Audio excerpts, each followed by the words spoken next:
ರಾಮೋ ವಿರಾಮೋ ವಿರಜೋ ಮಾರ್ಗೋ ನೇಯೋ ನಯೋ ನಯಃ ವೀರಶಕ್ತಿಮತಾಂ ಶ್ರೇಷ್ಠೋ ಧರ್ಮೋ ಧರ್ಮವಿದುತ್ತಮಃ.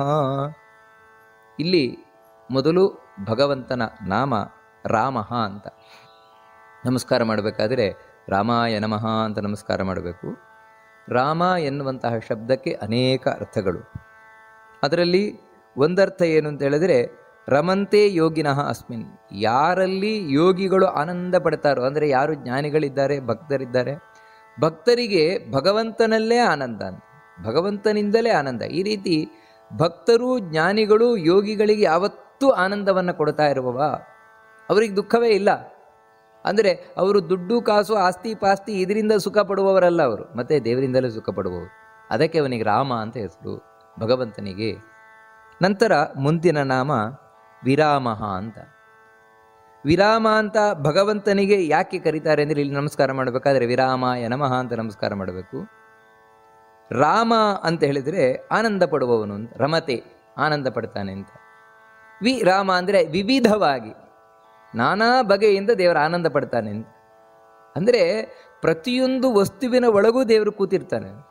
ಕೂತು ಏನು ಮಾಡ್ತಾ ಇರ್ತಾನೆ? ಅಳ್ತಾ ಇರ್ತಾನ, ನಗ್ತಾ ಇರ್ತಾನ ಅಂತ ಹೇಳುವಂಥದ್ದು ಪ್ರಶ್ನೆ.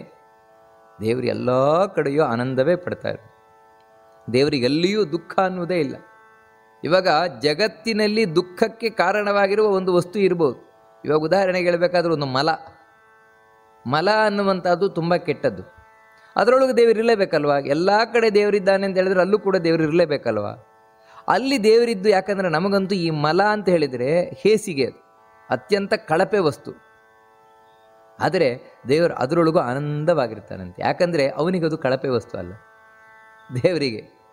ಮತ್ತು ಅದರಲ್ಲೂ ದೇವರು ಆನಂದವಾಗಿರ್ತಾನೆ, ಯಾಕಂದರೆ ಆ ಶಕ್ತಿ ಇದೆ ಅವನಿಗೆ. ಇದನ್ನೇ ಇಲ್ಲಿ ಹೇಳ್ತಾ ಇರೋದು. ಪ್ರತಿಯೊಂದು ವಸ್ತುವಿನ ಒಳಗೂ ಕೂಡ ದೇವರು ಆನಂದವಾಗೇ ಇರ್ತಾನೆ. ಸುಗಂಧಭರಿತವಾದ ಹೂವಿನಲ್ಲೂ ದೇವರ ಆನಂದವಾಗಿರ್ತಾನೆ. ಕಷ್ಮಲವಾದಂತಹ ಮಲದಲ್ಲಿಯೂ ದೇವರ ಆನಂದವಾಗಿರ್ತಾನೆ. ಉರಿಯುವ ಬೆಂಕಿಯಲ್ಲೂ ದೇವರ ಆನಂದವಾಗಿರ್ತಾನೆ. ಹರಿಯುವ ನೀರಿನಲ್ಲೂ ದೇವರ ಆನಂದವಾಗಿರ್ತಾನೆ. ಅದಕ್ಕೆ ಅವನು ವಿವಿಧ ವಸ್ತುಗಳಲ್ಲಿ ಆನಂದವಾಗಿರುವುದರಿಂದಲೇ ಅವನಿಗೆ ವಿರಾಮ ಅಂತ ಕರೀತಾರೆ, ಭಗವಂತನಿಗೆ. ಮುಂದಿನದ್ದು ಭಗವಂತನ ನಾಮ ವಿರಜಃ ಅಂತ. ಇಲ್ಲಿ ನಮಸ್ಕಾರ ಮಾಡಬೇಕಾದ್ರೆ ವಿರಜಾಯ ನಮಃ ಅಂತ ದೇವರಿಗೆ ನಮಸ್ಕಾರ ಮಾಡಬೇಕು. ರಜ ಅಂದರೆ ರಜೋಗುಣ, ರಜೋಗುಣ ತಮೋಗುಣ. ದೇವರಲ್ಲಿ ವಿ ಅಂದರೆ ವಿಗತ, ರಜೋಗುಣ ತಮೋಗುಣಗಳೇ ದೇವರಲ್ಲಿಲ್ಲ. ಅಂದರೆ ದೇವರಿಗೆ ಯಾವುದೇ ಆಸೆ ಆಕಾಂಕ್ಷೆಗಳಿಲ್ಲ, ಅದೆಲ್ಲ ರಜೋಗುಣದಿಂದ ಬರುವುದು. ಇನ್ನು ದೇವರಿಗೆ ಯಾರ ಮೇಲೂ ದ್ವೇಷ ಇಲ್ಲ, ಯಾರ ಮೇಲೂ ಸಿಟ್ಟಿಲ್ಲ, ಮತ್ತು ಯಾವುದೇ ವಿಧವಾದಂತಹ ಹೊಟ್ಟೆ ಕಿಚ್ಚಿಲ್ಲ. ಅಂದರೆ ಈ ಯಾವುದೇ ಕೆಟ್ಟ ಗುಣಗಳು ದೇವರಲ್ಲಿಲ್ಲ. ಮತ್ತು ಈ ಯಾವುದೇ ರಜೋಗುಣ ಇದ್ಯಾವುದೂ ದೇವರಲ್ಲಿಲ್ಲ. ಸ್ವಚ್ಛವಾಗಿರುವವನು ದೇವರು, ಅತ್ಯಂತ ಸ್ವಚ್ಛವಾಗಿರುವವನು. ಈ ಕಾರಣದಿಂದಲೇ ನಾವು ಈ ಜನ್ಮದಲ್ಲ, ಯಾವುದೇ ಜನ್ಮದಲ್ಲಿಯೂ ಕೂಡ ನಂಬಬಹುದಾದ ವ್ಯಕ್ತಿ ಅಂದರೆ ದೇವರೊಬ್ಬನೇ. ಕಾರಣ ಏನಂತ ಹೇಳಿದ್ರೆ, ಅವನಿಂದ ನಾವು ಯಾವತ್ತೂ ಕೆಟ್ಟದ್ದನ್ನು ನಿರೀಕ್ಷೆ ಮಾಡಲಿಕ್ಕೆ ಸಾಧ್ಯ ಇಲ್ಲ. ದೇವರಿಂದ ಯಾವುದೇ ಕಾರಣಕ್ಕೂ ಒಂದೊಮ್ಮೆ ಏನು ಅಂದರೆ, ಕೆಲವರು ಒಳ್ಳೆಯವರಾಗಿದ್ದರೂ ಕೂಡ ಆಸೆಯಿಂದಾಗಿ ಕೆಟ್ಟವರಾಗಿ ವರ್ತಿಸ್ಬೋದು, ಏನೋ ಆಸೆಯಿಂದಾಗಿ. ದೇವರಿಗಂಥ ಆಸೆಯೂ ಇಲ್ವಲ್ಲ, ಯಾವುದೇ ಆಸೆಯೂ ಇಲ್ಲ ಅವನಿಗೆ. ಅದರಿಂದಾಗಿ ಅವನು ಕೆಟ್ಟವನಾಗಲಿಕ್ಕೆ ಸಾಧ್ಯವೇ ಇಲ್ಲ. ದೇವರು ಕೆಟ್ಟದ್ದು ಮಾಡಲಿಕ್ಕೆ ಸಾಧ್ಯವೇ ಇಲ್ಲ. ದೇವರಿಂದ ಯಾವತ್ತೂ ಕೂಡ ಕೆಟ್ಟದಾಗುವುದೇ ಇಲ್ಲ, ಯಾಕಂದರೆ ಅವನು ವಿರಜ, ಅವನು ದೇವರು. ನಂತರ ಮುಂದಿನದ್ದು ಮಾರ್ಗ ಅಂತ. ನಮಸ್ಕಾರ ಮಾಡಬೇಕಾದ್ರೆ ಮಾರ್ಗಾಯ ನಮಃ ಅಂತ ದೇವರಿಗೆ ನಮಸ್ಕಾರವನ್ನು ಮಾಡಬೇಕಾದದ್ದು. ಮಾರ್ಗ ಅಂತ ದೇವರನ್ನು ಯಾಕೆ ಕರೀತಾರೆ ಅಂತ ಹೇಳಿದ್ರೆ, ನೋಡಿ, ಮಾರ ಗ ಮಾರ್ಗ. ಮಾರ ಅಂತ ಹೇಳಿದ್ರೆ ಮಾರಯತಿ, ನಾಶ ಮಾಡುವಂಥವ್ರು, ನಮ್ಮನ್ನು ಕೊಲ್ಲುವವರು. ಯಾರು ಅಂದರೆ ಇವಾಗ ಯಮಧರ್ಮ ಕಡೆಯಲ್ಲಿ ನಮ್ಮನ್ನು ಕೊಲ್ತಾನೆ. ಇನ್ನು ಎಲ್ಲ ಪ್ರಳಯ ಬರಬೇಕಾದ್ರೆ ರುದ್ರ ಶಿವ ನಮ್ಮನ್ನು ಕೊಲ್ತಾರೆ, ಎಲ್ಲರನ್ನ ಸಂಹಾರ ಮಾಡ್ತಾನೆ. ಅಂತಹ ಮಾರರೇನಿದ್ದಾರೆ ಅವರಲ್ಲಿ ಗಚ್ಚತಿ, ಒಳಗೆ ಇರುವವರು. ಅಂತಹ ಸಂಹಾರಕ ಶಕ್ತಿಯ ಒಳಗೆ ಇದ್ದು ಅವರಿಗೆ ಆ ಶಕ್ತಿಯನ್ನು ಕೊಡ್ತಾ ಇರುವವನಿವನೇ. ಯಮನೊಳಗೆ ಇದ್ದು ಕೊಲ್ಲುವ ಶಕ್ತಿ ಕೊಡುವವನಿವನೇ, ಶಿವನೊಳಗೆ ಇದ್ದು ಕೊಲ್ಲುವ ಶಕ್ತಿ ಕೊಡುವವನಿವನೇ. ಅದಕ್ಕೆ ದೇವರನ್ನು ಮಾರ್ಗ ಅಂತ ಕರೀತಾರೆ. ಮಾರ್ಗ ಅಂತ ಹಿಂದೆ ಒಂದು ಸಲ ಬಂದಿದೆ, ಆವಾಗೊಂದು ನೋಡಿದ್ದೇವೆ, ಇವನೇ ದಾರಿಯಾಗಿದ್ದಾನೆ ಅಂತ. ಇಲ್ಲಿ ಆಗಬೇಕಾದ್ರೆ ಇನ್ನೊಂದು ಅರ್ಥ, ಯಾಕಂದರೆ ಅನೇಕ ಅರ್ಥಗಳು, ಒಂದೇ ಅರ್ಥ ಅಲ್ಲ. ಇಲ್ಲಿ ಮಾರ್ಗ ಅಂತ ಹೇಳಿದ್ರೆ ಇವನೇ ಸಂಹಾರಕ ಶಕ್ತಿಯ ಒಳಗೆ ಕೂತವನು ಅಂತ ತಿಳಿಸ್ತಾ ಇರುವಂಥ. ಮುಂದಿನದ್ದು ನೇಯಃ. ಇಲ್ಲಿ ನಮಸ್ಕಾರ ಮಾಡಬೇಕಾದ್ರೆ ನೇಯಾಯ ನಮಃ ಅಂತ ನಮಸ್ಕಾರ ಮಾಡಬೇಕಾದದ್ದು. ನೇಯ ಅಂತೇಳಿದರೆ ದೇವರು ನಮ್ಮ ಹೃದಯದಲ್ಲಿ ತಂದಿಟ್ಟುಕೊಳ್ಬೇಕಾದವನು ಅಂತ. ಅಂದರೆ ದೇವರನ್ನು ನಾವು ಎಲ್ಲಿಟ್ಕೊಳ್ಬೇಕು ಅಂತ ಹೇಳಿದರೆ, ದೇವರನ್ನು ಮನೆಯಲ್ಲಿ ಪ್ರತಿಮೆಯಲ್ಲಿಟ್ಟುಕೊಳ್ಳೋದಲ್ಲ, ಅಥವಾ ದೇವರನ್ನು ದೇವಸ್ಥಾನದಲ್ಲಿಡುವುದಲ್ಲ, ಅಥವಾ ದೇವರನ್ನು ಬೇರೆಲ್ಲೂ ಇಡುವುದಲ್ಲ, ಮತ್ತು ನಮ್ಮ ಹೃದಯದಲ್ಲಿ ಇಟ್ಟುಕೊಳ್ಬೇಕಾದ ವಸ್ತು. ದೇವರನ್ನು ನಮ್ಮ ಮನಸ್ಸಿನಲ್ಲಿ ಹೃದಯದಲ್ಲಿಟ್ಟು ಯಾವತ್ತೂ ಚಿಂತನೆ ಮಾಡಬೇಕಾದದ್ದು. ಅದಕ್ಕಿಂತ ದೊಡ್ಡ ದೇವರ ಸ್ಥಾನ ಇನ್ನೊಂದು ಇಲ್ಲವೇ ಇಲ್ವಂತೆ. ಅದಕ್ಕೋಸ್ಕರ ಈ ದೇಹವೇ ದೇವಸ್ಥಾನ, ನಮ್ಮ ದೇಹವೇ ದೇವಸ್ಥಾನ. ಅದರಲ್ಲಿರುವಂತಹ ಹೃದಯ ಮನಸ್ಸು ಅದೇ ಗರ್ಭಗುಡಿ, ದೇವರ ಇರುವಂತಹ ಗರ್ಭಗುಡಿ ಅದೇ. ಅಲ್ಲಿ ನಾವು ದೇವರನ್ನು ಯಾವತ್ತೂ ಇಟ್ಕೊಳ್ಬೇಕಾದದ್ದು. ಅದಕ್ಕೆ ಅವನು ನೇಯಃ, ನೇಯ ಅಂತ ಹೇಳಿದರೆ ಒಳಗಿಟ್ಟುಕೊಳ್ಳಲು ಯೋಗ್ಯನಾದವನು ಅಂತ ಕರೆಯುವಂಥವಳು. ಮುಂದೆ ನಯಃ ಅಂತ ದೇವರನ್ನು ಕರೀತಾರೆ. ಇಲ್ಲಿ ನಮಸ್ಕಾರ ಮಾಡಬೇಕಾದ್ರೆ ನಯಾಯ ನಮಃ ಅಂತ ನಮಸ್ಕಾರ ಮಾಡಬೇಕಾದದ್ದು. ಅಂತ ಹೇಳಿದರೆ ನಯ ಅಂತ ದೇವರನ್ನು ಯಾಕೋಸ್ಕರ ಕರೀತಾರೆ ಅಂತ ಹೇಳಿದರೆ, ಅವನು ನಾವು ಏನು ಮಾಡ್ತೇವೆ ಕರ್ಮಗಳು, ಆ ಕರ್ಮಗಳ ಫಲವನ್ನು ನಮಗೆ ಹೊಂದಿಸುವವನು ಅವನೇ. ಕರ್ಮ ಫಲಗಳನ್ನು ಅಂದರೆ ಹೊಂದಿಸುವವನು ಅಂತ ಹೇಳಿದರೆ, ಇವಾಗ ಒಬ್ಬ ವ್ಯಕ್ತಿ ಯಾರಿಗೂ ಒಂದು ದಾನ ಮಾಡದ ಅಂತ ತಿಳ್ಕೊಳ್ಳಿ. ದಾನವನ್ನು ಮಾಡಿದ್ರಿಂದ ಏನಾಯ್ತು ಅವನಿಗೆ? ದಾನವನ್ನು ಮಾಡಿದ್ರಿಂದ ಪುಣ್ಯ ಬಂತು ಅಂತ ಹೇಳ್ತೇವೆ. ಸರಿ, ಆ ಪುಣ್ಯ ಏನು ಮಾಡುತ್ತೆ? ಹೌದು, ಅವನಿಗೆ ಪುಣ್ಯ ಬಂತು. ಆ ಪುಣ್ಯ ಏನು ಮಾಡುತ್ತೆ? ಪುಣ್ಯ ಇವನಿಗೆ ಸುಖವನ್ನು ತಂದು ಕೊಡಬೇಕು. ಅಂದರೆ ನೋಡಿ ಯಾವ ರೀತಿ ಕನ್ವರ್ಟ್ ಆಗ್ತಾ ಹೋಗ್ತದೆ ಅಂತ ಹೇಳಿದರೆ, ಈಗ ನಾನು ಒಂದು ದಾನ ಮಾಡಿದೆ, ದಾನ ಮಾಡಿದ್ದು ಪುಣ್ಯವಾಗಿ ಕನ್ವರ್ಟ್ ಆಯಿತು. ಅದು ಹೇಗೆ ಕನ್ವರ್ಟ್ ಆಯಿತು? ಹೇಗೆ ಅದು ಬದಲಾವಣೆ ಆಯಿತು? ದೇವರಿಂದಾಗಿ. ದೇವರು ಆ ರೀತಿ ಮಾಡಿದ. ಸರಿ, ಪುಣ್ಯ ನನ್ನೊಟ್ಟಿಗೆ ಇರ್ತದೆ. ಅದು ಪುಣ್ಯ ನನ್ನೊಟ್ಟಿಗೆ ಇದ್ದದ್ದು ಆನಂತರ ಈ ಜನ್ಮದಲ್ಲೂ ಅಥವಾ ಮುಂದಿನ ಜನ್ಮದಲ್ಲೂ ನನಗೆ ಸುಖವಾಗಿ ಪರಿವರ್ತನೆ ಆಗುತ್ತೆ. ಯಾಕಂತ ಹೇಳಿದ್ರೆ, ಇವಾಗ ಮುಂದಿನ ಜನ್ಮದಲ್ಲಿ ನನಗೆ ಯಾರೋ ತಾವೇ ದುಡ್ಡು ತಂದು ಕೊಟ್ಟರು, ತಾವಾಗೆ ದುಡ್ಡು ತಂದು ಕೊಟ್ಟರು ನನಗೆ, ಅಥವಾ ನನಗೆಲ್ಲೂ ದುಡ್ಡು ಸಿಕ್ತು, ಇಲ್ಲೇ ಹೋಗ್ಬೇಕಾದ್ರೆ ನನಗೆ ದುಡ್ಡು ಸಿಕ್ತು. ಅದು ಹೇಗೆ ಸಿಕ್ತದು? ಸುಮ್ಮನೆ ಸಿಕ್ಕಿದ್ದಲ್ಲ. ಮತ್ತು ಹೋದ ಜನ್ಮದಲ್ಲಿ ನಾನು ಕೊಟ್ಟಂತಹ ದಾನ ಏನಿದೆ ಅದು ಪುಣ್ಯವಾಗಿ ಪರಿವರ್ತನೆ ಆಗಿತ್ತು. ಆ ಪುಣ್ಯ ಅನ್ನುವಂಥದ್ದು ಈ ರೀತಿ ದುಡ್ಡು ಸಿಗುವ ಮೂಲಕ ನನಗೆ ಸುಖವನ್ನು ತಂದುಕೊಡ್ತು. ನೋಡಿ, ಇಷ್ಟು ಅದನ್ನು ಪರಿವರ್ತನೆ ಮಾಡಿದವನು ಯಾರು ಅಂದರೆ ದೇವರು. ಅದಕ್ಕೆ ಆ ದೇವರನ್ನು ನಯಃ ಅಂತ ಕರೀತಾರೆ. ಹೀಗೆ ನಮ್ಮ ಕರ್ಮದ ಫಲವನ್ನು, ಪಾಪದ ಫಲವನ್ನು ಪುಣ್ಯದ ಫಲವನ್ನು ನಮಗೆ ಉಣಿಸುವವನು ಈ ರೀತಿಯಿಂದ ಅಂತ ಹೇಳ್ತಾರೆ. ಮುಂದೆ ಅನಯಃ ಅಂತ ದೇವರನ್ನು ಕರೀತಾರೆ. ಇಲ್ಲಿ ನಮಸ್ಕಾರ ಮಾಡಬೇಕಾದ್ರೆ ಅನಯಾಯ ನಮಃ ಅಂತ ದೇವರಿಗೆ ನಮಸ್ಕಾರ ಮಾಡಬೇಕಾದದ್ದು.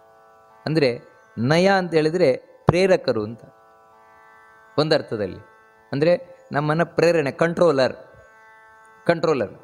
ಅನಯ ಅಂತ ಹೇಳಿದರೆ ಯಾರಿಗೆ ಇನ್ನೊಬ್ಬರು ಕಂಟ್ರೋಲಲ್ಲೇ ಇಲ್ವೋ, ನಿಯಂತ್ರಣ ಮಾಡುವವರೇ ಇಲ್ವೋ, ಎಲ್ಲವನ್ನ ನಿಯಂತ್ರಣ ಮಾಡುವವನು ದೇವರು. ಆದರೆ ಆ ದೇವರನ್ನು ನಿಯಂತ್ರಣ ಮಾಡುವವರು ಯಾರ್ಯಾರೂ ಇಲ್ಲ. ಅವನು ಯಾವತ್ತೂ ಕೂಡ ಸ್ವತಂತ್ರನಾಗಿರುವವನು ದೇವರು. ಆ ಕಾರಣದಿಂದಾಗಿ ಅವನನ್ನು ಅನಯಃ ಅಂತ ಕರೀತಾರೆ ದೇವರನ್ನು. ಮುಂದಿನದ್ದು ಭಗವಂತನ ನಾಮ ವೀರಃ ಅಂತ. ಆ ವೀರಃ ಅಂತ ಇಲ್ಲಿ ನಾವು ನಮಸ್ಕಾರ ಮಾಡಬೇಕಾದ್ರೆ ವೀರಾಯ ನಮಃ ಅಂತ ದೇವರಿಗೆ ನಮಸ್ಕಾರವನ್ನು ಮಾಡಬೇಕಾದದ್ದು. ಯಾಕೆ ದೇವರನ್ನು ವೀರ ಅಂತ ಕರೀತಾರೆ ಅಂತ ಹೇಳಿದರೆ ಪರಾಕ್ರಮಿ ಅಂತ. ಇನ್ನು ಅನೇಕ ಅರ್ಥಗಳಿದೆ. ಒಂದರ್ಥ ಏನಂದರೆ ಪರಾಕ್ರಮಿ ಅಂತ ಹೇಳಿದರೆ ದೇವರಿಗೆ ಸೋಲು ಅನ್ನುವುದೇ ಗೊತ್ತಿಲ್ಲ ಅಂತ, ಸೋತೆ ಗೊತ್ತಿಲ್ವಂತೆ ದೇವರಿಗೆ. ಅದಕ್ಕಾಗಿ ಅವನನ್ನು ವೀರ ಅಂತ ಕರೀತಾರೆ. ದೇವರನ್ನು ನಮಸ್ಕಾರ ಮಾಡಬೇಕಾದ್ರೆ ವೀರಾಯ ನಮಃ ಅಂತ ನಮಸ್ಕಾರ ಮಾಡಬೇಕಾದದ್ದು. ಮುಂದಿನ ದೇವರ ನಾಮ ಶಕ್ತಿಮತಾಂ ಶ್ರೇಷ್ಠಾಯ ನಮಃ ಅಂತ ನಮಸ್ಕಾರ ಮಾಡಬೇಕು. ಅಂದರೆ ಶಕ್ತಿಮತಾಂ ಶ್ರೇಷ್ಠ ಅಂತ. ಇದರ ಅರ್ಥ ಏನು ಅಂತ ಹೇಳಿದರೆ, ಶಕ್ತಿಮತಾಂ ಅಂದರೆ ಶಕ್ತಿ ಉಳ್ಳವರಲ್ಲಿ ಇವನು ಶ್ರೇಷ್ಠನಾಗಿರುವಂಥವನು. ಅಂದರೆ ಶಕ್ತಿ ಉಳ್ಳವರು, ಉಳಿದ ದೇವತೆಗಳು ಬೇಕಾದಷ್ಟು ಮಂದಿ ಇದ್ದಾರೆ. ಆ ಎಲ್ಲ ದೇವತೆಗಳನ್ನು ಮೀರಿದ ಶಕ್ತಿ ಉಳ್ಳವನಿವನೇ. ಕಾರಣ ಏನಂದರೆ ಎಲ್ಲರೊಳಗೂ ಕೂಡ ಶಕ್ತಿಯಾಗಿ ಕೂತಿರುವವನಿವನೇ, ಈ ದೇವರೇ. ದೇವರಿಂದಾಗಿಯೇ ಉಳಿದವರೆಲ್ಲರೂ ಕೂಡ ಶಕ್ತಿವಂತರಾಗಿದ್ದಾರೆ. ಇವಾಗ ಎಲ್ಲಿವರೆಗೆ ಅಂದರೆ ಲಕ್ಷ್ಮಿ ಇದನ್ನು ಸ್ಪಷ್ಟವಾಗಿ ಹೇಳ್ತಾಳೆ, ನಾನು ದುರ್ಗೆಯಾಗಿ ಯಾರನ್ನ ಬೇಕಾದರೂ ಸಂಹಾರ ಮಾಡಬಲ್ಲೆ, ಯಾರನ್ನು ಯಾವ ಜಾಗದಲ್ಲೇ ಬೇಕಾದರೂ ಕೂರಿಸಬಲ್ಲೆ, ಏನು ಬೇಕಾದರೂ ನಾನು ಮಾಡಬಲ್ಲೆ. ಆದರೆ ನನಗೆ ಇಷ್ಟೆಲ್ಲ ಶಕ್ತಿ ಕೊಡ್ತಾ ಇರುವವನು ಯಾರು ಅಂತ ಹೇಳಿದರೆ ಸಮುದ್ರದಲ್ಲಿ ಮಲಗಿರುವವನು. ಸ್ಪಷ್ಟವಾಗಿ. ಹಾಗೆ ಉಳಿದ ದೇವತೆಗಳು ಯಾರ್ಯಾರು ಏನೇನು ನಿಮಗೆಲ್ಲಿವರೆಗೆ ಅಂದರೆ ಇವಾಗ ಹನುಮಂತ ಸಂಜೀವಿನ ಪರ್ವತವನ್ನು ಎತ್ತಿದ, ಎಲ್ಲ ರಾಕ್ಷಸರನ್ನು ಸಂಹಾರ ಮಾಡಿದ, ಎಲ್ಲ ನಮ್ಮ ಕೈಲಿ ಯೋಚನೆ ಮಾಡಲಿಕ್ಕೂ ಸಾಧ್ಯ ಇಲ್ಲದೇ ಇರುವಂತಹ ಅತ್ಯದ್ಭುತವಾದ ಕಾರ್ಯಗಳನ್ನು ಮಾಡಿದ. ಅದಕ್ಕೆ ಬೇಕಾದ ಶಕ್ತಿ ಅವನು ಹೇಳುವುದು ರಾಮಾಯ ಶಾಶ್ವತ ಸುವಿಸ್ತೃತ ಷಡ್ಗುಣಾಯ, ಅದು ರಾಮನಿಂದ ಬಂದದ್ದು, ರಾಮನ ಅನುಗ್ರಹದಿಂದ ಬಂದದ್ದು. ಹೀಗೆ ಯಾರು ಶಕ್ತಿವಂತರು ಅಂತ ಎಲ್ಲಿದ್ದಾರೆ, ಮಹಾಭಾರತದಲ್ಲಿ ಭೀಮಸೇನೆ ಇರಬಹುದು, ರಾಮಾಯಣದಲ್ಲಿ ಹನುಮಂತ ಇರಬಹುದು, ಅಥವಾ ಇನ್ಯಾರ್ಯಾರು ವೀರರಿದ್ದಾರೆ ಅವರೆಲ್ಲರೂ ಶಕ್ತಿಯನ್ನು ಪಡೆದದ್ದು ಇವನಿಂದ. ಯಾಕಂದರೆ ಇವನೇ ಶಕ್ತಿ ಉಳ್ಳವರಲ್ಲಿ ಶ್ರೇಷ್ಠನಾಗಿರುವಂಥವನು ಭಗವಂತನೇ. ಅದರಿಂದಾಗಿ ಶಕ್ತಿಮತಾಂ ಶ್ರೇಷ್ಠ ಅಂತ ದೇವರನ್ನು ಕರೀತಾರೆ. ಮುಂದಿನದ್ದು ಆ ಭಗವಂತನ ನಾಮ ಧರ್ಮ ಅಂತ. ಧರ್ಮ ಅಂತಲೇ ದೇವರಿಗೆ ಹೆಸರು. ನಾವು ಧರ್ಮಾಚರಣೆ ಮಾಡಬೇಕು ಅಂತ ಹೇಳ್ತೇವೆ. ಧರ್ಮಾಚರಣೆಯನ್ನು ಮಾಡಬೇಕು ಅಂತ ಹೇಳಿದ್ರು ಒಂದೇ, ದೇವರು ಪೂಜೆ ಮಾಡಬೇಕು ಅಂತ ಹೇಳಿದ್ರು ಒಂದೇ. ಯಾಕಂತ ಹೇಳಿದ್ರೆ ಎರಡೂ ಒಂದೇ. ಧರ್ಮ ಅಂತ ಹೇಳಿದ್ರೇ ದೇವರು. ಯಾಕೆ ದೇವರನ್ನು ಧರ್ಮ ಅಂತ ಕರೀತಾರೆ ಅಂದರೆ, ಧರ್ಮ ಶಬ್ದದ ಯಾರ್ದು ಅರ್ಥವೇ ಅದು, ಧಾರಣಾತ್ ಧರ್ಮ ಇತ್ಯಾಹು. ಯಾವುದು ಇಡೀ ಜಗತ್ತನ್ನು ಧರಿಸಿ ನಿಂತಿದೆಯೋ, ಹೊತ್ತು ನಿಂತಿದೆಯೋ ಅದು ಧರ್ಮ. ಅಂದರೆ ಇವತ್ತು ಜಗತ್ತು ತಾನು ಉಳಿದಿದೆ ಅಂತ ಹೇಳಿದರೆ ಅದಕ್ಕೆ ಕಾರಣ ಧರ್ಮ. ಇಲ್ಲದೇ ಇದ್ದರೆ ಇಷ್ಟೊತ್ತಿಗೆ ಈ ಜಗತ್ತು ನಾಶ ಆಗಿ ಹೋಗ್ತಾ ಇತ್ತು, ಯಾವಾಗಲೂ ನಾಶ ಆಗಿ ಹೋಗ್ತಾ ಇತ್ತು. ಇಲ್ಲ, ನಾಶ ಆಗಿಲ್ಲ, ಇನ್ನೂ ಉಳ್ಕೊಂಡಿದೆ. ಕಾರಣ ಏನಂತ ಹೇಳಿದರೆ ಧರ್ಮ ಇರುವುದರಿಂದಾಗಿ, ಧರ್ಮ ಇನ್ನೂ ಬದುಕಿರುವುದರಿಂದಾಗಿ. ಇಲ್ಲದೇ ಇದ್ದರೆ 10 ಅಣುಬಾಂಬುಗಳು ಸಾಕು, ಎಲ್ಲ ಕಡೆ ಬಿದ್ದು ಧ್ವಂಸ, ಇಡೀ ವಿಶ್ವವೇ ಧ್ವಂಸವಾಗಿ ಹೋಗ್ಬಿಡ್ಬೋದು. ಇಲ್ಲ, ಆ ರೀತಿ ಮಾಡಿಲ್ಲ. ಕಾರಣ ಏನಂದರೆ ಇನ್ನೂ ಧರ್ಮ ಸ್ವಲ್ಪ ಉಳ್ಕೊಂಡಿರುವುದರಿಂದಾಗಿ. ಅಷ್ಟು ಕಠಿಣವಾದಂತಹ ಕ್ರೂರವಾದಂತಹ ಈ ಕ್ರಿಯೆಗೆ ಜನಗಳಿನ್ನೂ ಇಳಿದಿಲ್ಲ. ಯಾಕಂದರೆ ಧರ್ಮನಾಗಿ ದೇವರಿದ್ದಾನೆ. ಅದಕ್ಕೆ ದೇವರನ್ನು ಧರ್ಮ ಅಂತ ಕರೀತಾರೆ. ಈ ಜಗತ್ತನ್ನು ಹೊತ್ತಿರುವವನು ಈ ರೀತಿ ತಾನು. ನಂತರ ಧರ್ಮವಿದುತ್ತಮಃ, ಇಲ್ಲಿ ನಮಸ್ಕಾರ ಮಾಡಬೇಕಾದ್ರೆ ಧರ್ಮವಿದುತ್ತಮಾಯ ನಮಃ, ಹಿಂದಿನ ನಾಮಕ್ಕೆ ಧರ್ಮಾಯ ನಮಃ ಅಂತ ನಮಸ್ಕಾರವನ್ನು ಮಾಡಬೇಕಾದದ್ದು. ಧರ್ಮವಿದುತ್ತಮಃ ಅಂತ ಹೇಳಿದರೆ, ಹೌದು, ಧರ್ಮ ಇಡೀ ಜಗತ್ತನ್ನು ಉಳಿಸ್ತಾ ಇದೆ, ಧರ್ಮವೇ ದೇವರಾಗಿದ್ದಾನೆ, ಅದರಲ್ಲಿ ಎರಡು ಮಾತೇ ಇಲ್ಲ. ಆದರೆ ಒಂದೇನಂದ್ರೆ, ಯಾವುದು ಧರ್ಮ ಯಾವುದು ಅಧರ್ಮ ಅಂತ ಗೊತ್ತಾಗಬೇಕಲ್ವ. ಯಾಕಂದರೆ ಧರ್ಮ ಅಂತ ಹೇಳುವುದು ಸುಲಭ, ಧರ್ಮಾಚರಣೆ ಮಾಡಬೇಕು, ಧಾರ್ಮಿಕರಾಗಿರಬೇಕು, ಧರ್ಮವೇ ನಮ್ಮನ್ನು ರಕ್ಷಣೆ ಮಾಡ್ತದೆ, ಇದೆಲ್ಲವೂ ಹೇಳಲಿಕ್ಕೆ ಸುಲಭ. ಆದರೆ ಧರ್ಮ ಯಾವುದು ಅಂತ ತಿಳ್ಕೊಳ್ಳೋದೇ ಕಷ್ಟ. ಯಾಕಂತ ಹೇಳಿದರೆ ಕೆಲವೊಮ್ಮೆ ಧರ್ಮ ಅಧರ್ಮ ಆಗ್ತದೆ, ಅಧರ್ಮ ಧರ್ಮ ಆಗಿಬಿಡುತ್ತದೆ. ಮಹಾಭಾರತ ಯುದ್ಧದಲ್ಲಿ ನಾವು ಕಂಡ ಹಾಗೆ ಅಲ್ಲೇ ಅಶ್ವತ್ಥಾಮ ತಾನು ಹೋರಾಟವನ್ನು ಮಾಡ್ತಾ ಇದ್ದಾನೆ. ಆದರೆ ಕೃಷ್ಣ ಧರ್ಮರಾಜನಿಗೆ ಹೇಳುವುದೇನೆಂದರೆ, ಅಶ್ವತ್ಥಾಮ ಸತ್ತ ಅಂತ ಹೇಳುವುದು, ಅಶ್ವತ್ಥಾಮ ಹತ ಅಂತ ಹೇಳು, ಯಾಕಂದರೆ ದ್ರೋಣಾಚಾರ್ಯರು ಅವಾಗ ಯುದ್ಧ ನಿಲ್ಲಿಸ್ತಾರೆ ಅಂತ ಹೇಳು, ಅಶ್ವತ್ಥಾಮ ಸತ್ತ ಅಂತ ಹೇಳು ಅಂತ. ಧರ್ಮರಾಜ ಹಿಂದೆ ಮುಂದೆ ನೋಡ್ತಾ ಇದ್ದಾನೆ. ಅಲ್ಲ, ಅಶ್ವತ್ಥಾಮ ಬದುಕಿರಬೇಕಾದ್ರೆ ಅದೊಂದು ಸಾಯ್ಲಿಕ್ಕೆ ಸಾಧ್ಯವೂ ಇಲ್ಲ, ಯಾಕಂದರೆ ಚಿರಂಜೀವಿ, ಅವನು ಸತ್ತ ಅಂತ ಹೇಳುವುದೇ ಹಾಗೆ. ಕೃಷ್ಣ, ನಾನು ಸುಳ್ಳು ಹೇಳಿದಾಗಲ್ವಾ, ನಾನು ಸುಳ್ಳು ಹೇಳಿದಾಗಲ್ವಾ, ಅಧರ್ಮ ಮಾಡಿದಾಗಲ್ವಾ, ನಾನು ಹೇಳ್ತಾ ಇದ್ದಾನೆ, ಯಾಕೆ ಹೇಳು. ಯಾಕಂತ ಹೇಳಿದ್ರೆ ಕೃಷ್ಣನೇ ಧರ್ಮವಿದುತ್ತಮ, ಅಂದರೆ ಧರ್ಮವನ್ನು ತಿಳಿದವರಲ್ಲಿ ಕೃಷ್ಣನೇ ಶ್ರೇಷ್ಠನಾದವು. ಇಲ್ಲೇನು ಅಂತ ಹೇಳಿದರೆ, ವಾಸ್ತವಿಕವಾಗಿ ಅಶ್ವತ್ಥಾಮ ಬದುಕಿದ್ದಾಗ ಸತ್ತ ಅಂತ ಹೇಳಿದರೆ ಅದು ಅಧರ್ಮ ಅಲ್ಲ. ಮತ್ತು ಅಶ್ವತ್ಥಾಮ ಬದುಕಿದ್ದಾಗಲೇ ಅಶ್ವತ್ಥಾಮ ಬದುಕಿದ್ದಾನೆ ಅಂತ ಹೇಳುವುದೇ ಅಧರ್ಮ. ಯಾಕೆ? ಅಲ್ಲ, ನಿಜವಾಗ್ಲೂ ಇದ್ದದ್ದಿದ್ದಾಗ ಹೇಳಿದರೆ ಸತ್ಯ ಅಲ್ವಾ, ಇದ್ದದ್ದಿದ್ದಾಗ ಹೇಳುವುದೇ ಧರ್ಮ ಅಲ್ವಾ ಅಂತ ಹೇಳಿದರೆ, ಇದೇ ಹೇಳಿದ್ದು ಧರ್ಮದ ಸೂಕ್ಷ್ಮವನ್ನು ಬಲ್ಲವ ದೇವರು ಮಾತ್ರ.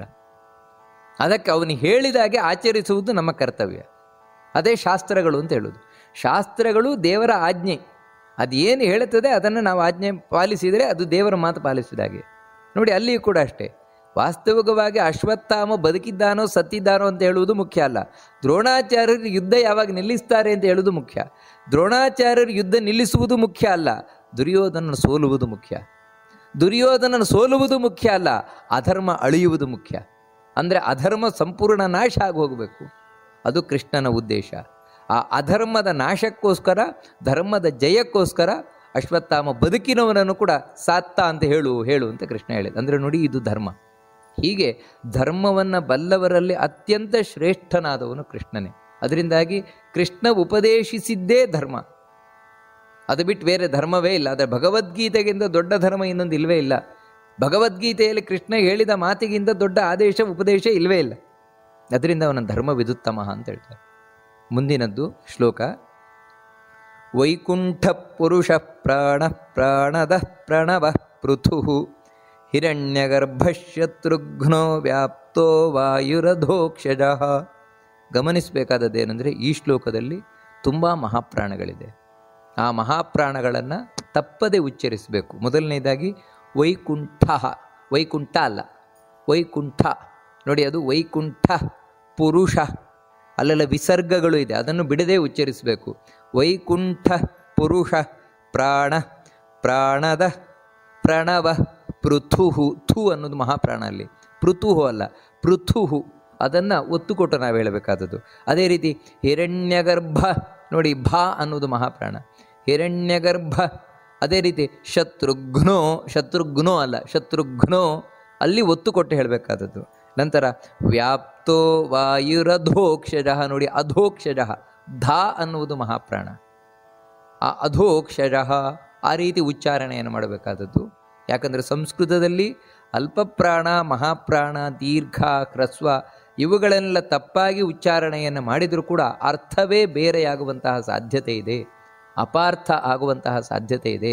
ಅದಕ್ಕಾಗಿ ಉಚ್ಚಾರಣೆ ಅನ್ನೋದು ಬಹಳ ಸ್ಪಷ್ಟವಾಗಿರಬೇಕು. ಅದರಲ್ಲಿ ಮೊದಲನೆಯದ್ದು ವೈಕುಂಠ ಅಂತ ನಮಸ್ಕಾರ ಮಾಡಬೇಕಾದ್ರೆ ವೈಕುಂಠಾಯ ನಮಃ ಅಂತ ದೇವರಿಗೆ ನಮಸ್ಕಾರ ಮಾಡಬೇಕಾದದ್ದು. ದೇವರನ್ನು ಯಾಕೆ ವೈಕುಂಠ ಅಂತ ಕರೀತಾರೆ ಅಂತ ಹೇಳಿದರೆ, ವಿಕುಂಠಾದೇವಿಯ ಮಗನಾಗಿ ಅವತರಿಸಿದವ ದೇವರು, ಅದಕ್ಕೆ ಅವನನ್ನು ವೈಕುಂಠ ಅಂತ ಕರೀತಾರೆ. ಅಥವಾ ವೈಕುಂಠ ಲೋಕ ಏನಿದೆ, ಆ ವೈಕುಂಠ ಲೋಕದ ದೇವರವನು, ಅದಕ್ಕೆ ಅವನನ್ನು ವೈಕುಂಠ ಅಂತ ಕರೀತಾರೆ ದೇವರನ್ನು. ಮುಂದಿನದ್ದು ಪುರುಷ ಅಂತ ನಮಸ್ಕಾರ ಮಾಡಬೇಕಾದ್ರೆ ಪುರುಷಾಯ ನಮಃ ಅಂತ ದೇವರಿಗೆ ನಮಸ್ಕಾರ ಮಾಡಬೇಕಾದದ್ದು. ಯಾಕೆ ದೇವರನ್ನು ಪುರುಷ ಅಂತ ಕರೀತಾರೆ ಅಂದರೆ ತುಂಬ ಅರ್ಥಗಳು ಪುರುಷ ಶಬ್ದಕ್ಕೆ. ಅದರಲ್ಲಿ ಒಂದರ್ಥ ಏನು ಅಂತ ಹೇಳಿದ್ರೆ, ಪುರು ಅಂತ ಹೇಳಿದ್ರೆ ಎಲ್ಲ ನಮ್ಮ ಪಾಪಗಳನ್ನು, ಶ ಅಂದರೆ ನಾಶಗೊಳಿಸುವವನು, ನಾಶ ಮಾಡ್ತಾನೆ, ಸುಟ್ಟಾಕ್ತಾನೆ, ನಮ್ಮ ಎಲ್ಲ ಪಾಪಗಳನ್ನು ಪರಿಹಾರ ಮಾಡ್ತಾನೆ ದೇವರು. ಆ ಶಕ್ತಿ ಅವನಿಗಿದೆ, ಇನ್ಯಾರಿಗೂ ಇಲ್ವಂತೆ. ಉಳಿದವರು ಎಲ್ಲರೂ ಕೂಡ ಬೇಕಾಗಿದ್ದನ್ನು ಕೊಡುವವರು, ಉಳಿದ ಎಲ್ಲ ದೇವತೆಗಳು ನಮಗೆ ಬೇಕಾಗಿದ್ದನ್ನು ಕೊಡ್ತಾರೆ, ಆದರೆ ಬೇಡವಾಗಿದ್ದನ್ನು ತೆಗೆಯುವವರು ಯಾರೂ ಇಲ್ಲ. ತೆಗಿಬಹುದು ಅವರು ಕೂಡ, ಇಲ್ಲ ಅಂತಲ್ಲ, ಆದರೆ ಸ್ವಲ್ಪ ಮಾತ್ರ ತೆಗೆದಾರಷ್ಟೇ. ಯಾವ ರೀತಿ ಅಂದರೆ, ಒಂದು ಗಿಡವನ್ನು ತುಂಡು ಮಾಡಬೇಕು ಅಂದರೆ ಮೇಲಿಂದ ಮೇಲೆ ತುಂಡು ಮಾಡುವವರು ಇರಬಹುದು, ಆದರೆ ಅಲ್ಲಿ ಬೇರಿತ್ತು ಅಂತ ಹೇಳಿದ್ರೆ ಮತ್ತೆ ಚಿಗುರಿ ಬಂದೇ ಬರ್ತದಲ್ವ. ಆದರೆ ಭಗವಂತ ಹಾಗಲ್ಲ. ಭಗವಂತ ಪಾಪವನ್ನು ಬೇರು ಸಮೇತ ಕಿತ್ತು ಬಿಸಾಕುವವನು, ಮತ್ತೆ ಪಾಪ ನಮ್ಮ ಬಳಿಗೆ ಸುಳಿಯದಂತೆ ಮಾಡುವವನು. ಅದಕ್ಕೆ ಆ ಭಗವಂತನನ್ನು ಪುರುಷ ಅಂತ ಕರೀತಾರೆ. ಮುಂದಿನ ಭಗವಂತನ ನಾಮ ಪ್ರಾಣ ಅಂತ ನಮಸ್ಕಾರ ಮಾಡಬೇಕಾದ್ರೆ ಪ್ರಾಣಾಯ ನಮಃ ಅಂತ ನಮಸ್ಕಾರ ಮಾಡಬೇಕಾದದ್ದು. ಸುಲಭವಾದ ಅರ್ಥ ಏನು, ಹಿಂದೆ ಒಂದು ಸಲ ಬಂದಿದೆ ಇದು ಈ ನಾಮ. ಇಲ್ಲಿ ಪ್ರಾಣ ಅಂತ ಯಾಕೆ ದೇವರನ್ನು ಕರೀತಾರೆ ಅಂದರೆ, ಮುಖ್ಯ ಪ್ರಾಣನೊಳಗೆ ಕೂತಿದ್ದಾನೆ.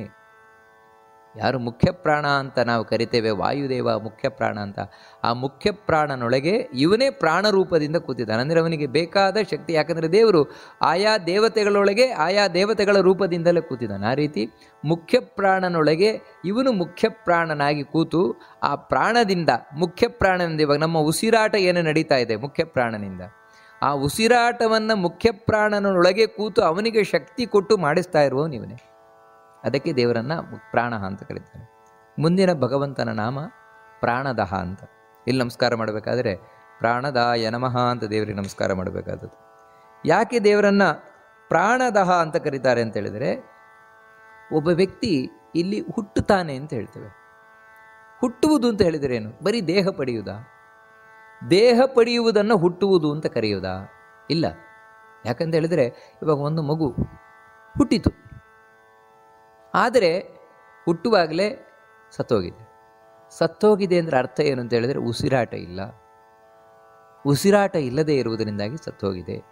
ಅದಕ್ಕಾಗಿ ನಾವು ಹುಟ್ಟುವುದು ಬದುಕುವುದು ಅಂತ ಹೇಳಿದರೆ ಒಂದೇ, ಪ್ರಾಣ, ಉಸಿರಾಟ ಇರುವಂಥದ್ದು. ಅದೇ ಪ್ರಾಣಶಕ್ತಿ. ನಮ್ಮ ದೇಹದಲ್ಲಿರುವ ಒಂದು ಶಕ್ತಿಯೇ ಪ್ರಾಣಶಕ್ತಿ, ಅದೇ ದೊಡ್ಡ ಶಕ್ತಿ. ಆ ಪ್ರಾಣಶಕ್ತಿಯನ್ನು ಹುಟ್ಟುವಾಗಲೇ ನಮಗೆ ಕೊಡುವಂಥವನು ಈ ದೇವರು. ಆ ಪ್ರಾಣದೇವರನ್ನು ನಮ್ಮೊಳಗಿರಿಸುವ ಮೂಲಕ, ಅದಕ್ಕೆ ಅವನನ್ನು ಪ್ರಾಣದಹ ಅಂತ ಕರೀತಾರೆ. ಪ್ರಾಣವನ್ನು ಕೊಟ್ಟವ, ನಮಗೆ ಪ್ರಾಣಶಕ್ತಿಯನ್ನು ಕೊಟ್ಟವ ಪ್ರಾಣದೇವರ ರೂಪದಲ್ಲಿ. ಅದಕ್ಕಾಗಿ ನಮ್ಮ ಇಡೀ ಜೀವನ ನಡೀತಾ ಇರ್ತದೆ. ಯಾವಾಗ ಸಾಕು ಅಂತ ಕಾಣಿಸ್ತಾನೆ, ಸಾಕು ಅಂತ ಕಾಣಿಸಿದಾಗ ಇದೇ ದೇವರೇ ಆ ಪ್ರಾಣಶಕ್ತಿಯನ್ನು ಈ ದೇಹದಿಂದ ಹೊರಗೆ ತಗೊಳ್ತಾನೆ. ಕೂಡಲೇ ಈ ದೇಹ ನೋಡಿ ಏನು ಆಶ್ಚರ್ಯ ಅಂತ ಹೇಳಿದ್ರೆ, ಅಲ್ಲಿಯವರೆಗೆ ಓಡ್ತಾ ಇದ್ದಂತಹ, ಕುಣಿತಾ ಇದ್ದಂತಹ, ನಲಿತಾ ಇದ್ದಂತಹ, ನಿಂತುಕೊಂಡಿದ್ದಂತಹ ದೇಹ ಯಾವಾಗ ಪ್ರಾಣಶಕ್ತಿ ಹೊರಟೋಯ್ತು ದಪ್ಪನೆ ಕೆಳಗೆ ಬೀಳ್ತದೆ. ಅಲ್ಲಿವರೆಗೆ ಇದು ಯಾವುದೇ ಕಂಬದ ಸಹಾಯದಲ್ಲಿ ನಿಂತದ್ದಲ್ಲ, ಮತ್ತು ಆ ಪ್ರಾಣಶಕ್ತಿಯ ಸಹಾಯದಲ್ಲಿ ನಿಂತಿತ್ತು. ಯಾವಾಗ ಪ್ರಾಣಶಕ್ತಿಯನ್ನು ದೇವರು ವಾಪಸ್ ತಗೊಂಡ, ದಪ್ಪ ಕೆಳಗೆ ಬಿತ್ತು, ಒಂದು ದೊಡ್ಡ ಬಿಲ್ಡಿಂಗ್ ಕುಸಿದು ಬಿದ್ದ ಹಾಗೆ. ಕಾರಣ ಏನಂದರೆ ಪ್ರಾಣಶಕ್ತಿ ತಗೊಂಡಿದ್ದ. ಅದಕ್ಕೆ ದೇವರನ್ನು ಪ್ರಾಣದಹ, ಹುಟ್ಟುವಾಗಲೇ ತಾನು ಪ್ರಾಣಶಕ್ತಿಯನ್ನು ಕೊಡುವವನು ಅಂತ ಕರೀತಾರೆ. ಮುಂದಿನದ್ದು ಪ್ರಣವಃ. ನಮಸ್ಕಾರ ಮಾಡಬೇಕಾದ್ರೆ ಪ್ರಣವಾಯ ನಮಃ ಅಂತ ದೇವರಿಗೆ ನಮಸ್ಕಾರ ಮಾಡಬೇಕಾದದ್ದು. ಯಾಕೆ ದೇವರನ್ನು ಪ್ರಣವ ಅಂತ ಕರೀತಾರೆ ಅಂತ ಹೇಳಿದ್ರೆ, ಸಂಸ್ಕೃತದಲ್ಲಿ ಪ್ರಣವ ಅಂದರೆ ಓಂಕಾರ. ಆ ಓಂಕಾರದಿಂದ ಕರೆಯಲ್ಪಡುವವನು ಇವನೇ. ಓಂ ತತ್ಸದಿತಿ ನಿರ್ದೇಶ ಬ್ರಹ್ಮಣ ತ್ರಿವಿಧಂ ಸ್ಮೃತಃ ಅಂತ ಹೇಳಿದಾಗೆ, ಓಂಕಾರ ಅನ್ನುವಂತಹದ್ದು ದೇವರ ವಿಶಿಷ್ಟವಾದ ಹೆಸರಂತೆ. ದೇವರದ್ದು ಬಹಳ ವಿಶಿಷ್ಟವಾದ ಹೆಸರು ಯಾವುದು ಅಂದರೆ ಓಂ. ಅದಕ್ಕೆ ನಾವು ಯಾವುದೇ ಒಂದು ಮಂತ್ರ ಏನನ್ನು ಹೇಳಬೇಕಾದ್ರೂ ಮೊದಲು ಓಂಕಾರವೇ. ಅದು ವೇದ. ವೇದ ಪ್ರಾರಂಭ ಆಗುವುದೇ ಓಂಕಾರದಿಂದ. ಯಾಕಂದರೆ ಅದು ದೇವರ ನಾಮ, ದೇವರ ಹೆಸರು. ಅದಕ್ಕೆ ದೇವರನ್ನು ಪ್ರಣವ ಅಂತ ಕರೀತಾರೆ, ಓಂಕಾರದಿಂದ ಕರೆಪಡುವವ. ಮುಂದಿನದ್ದು ಪೃಥುಹು.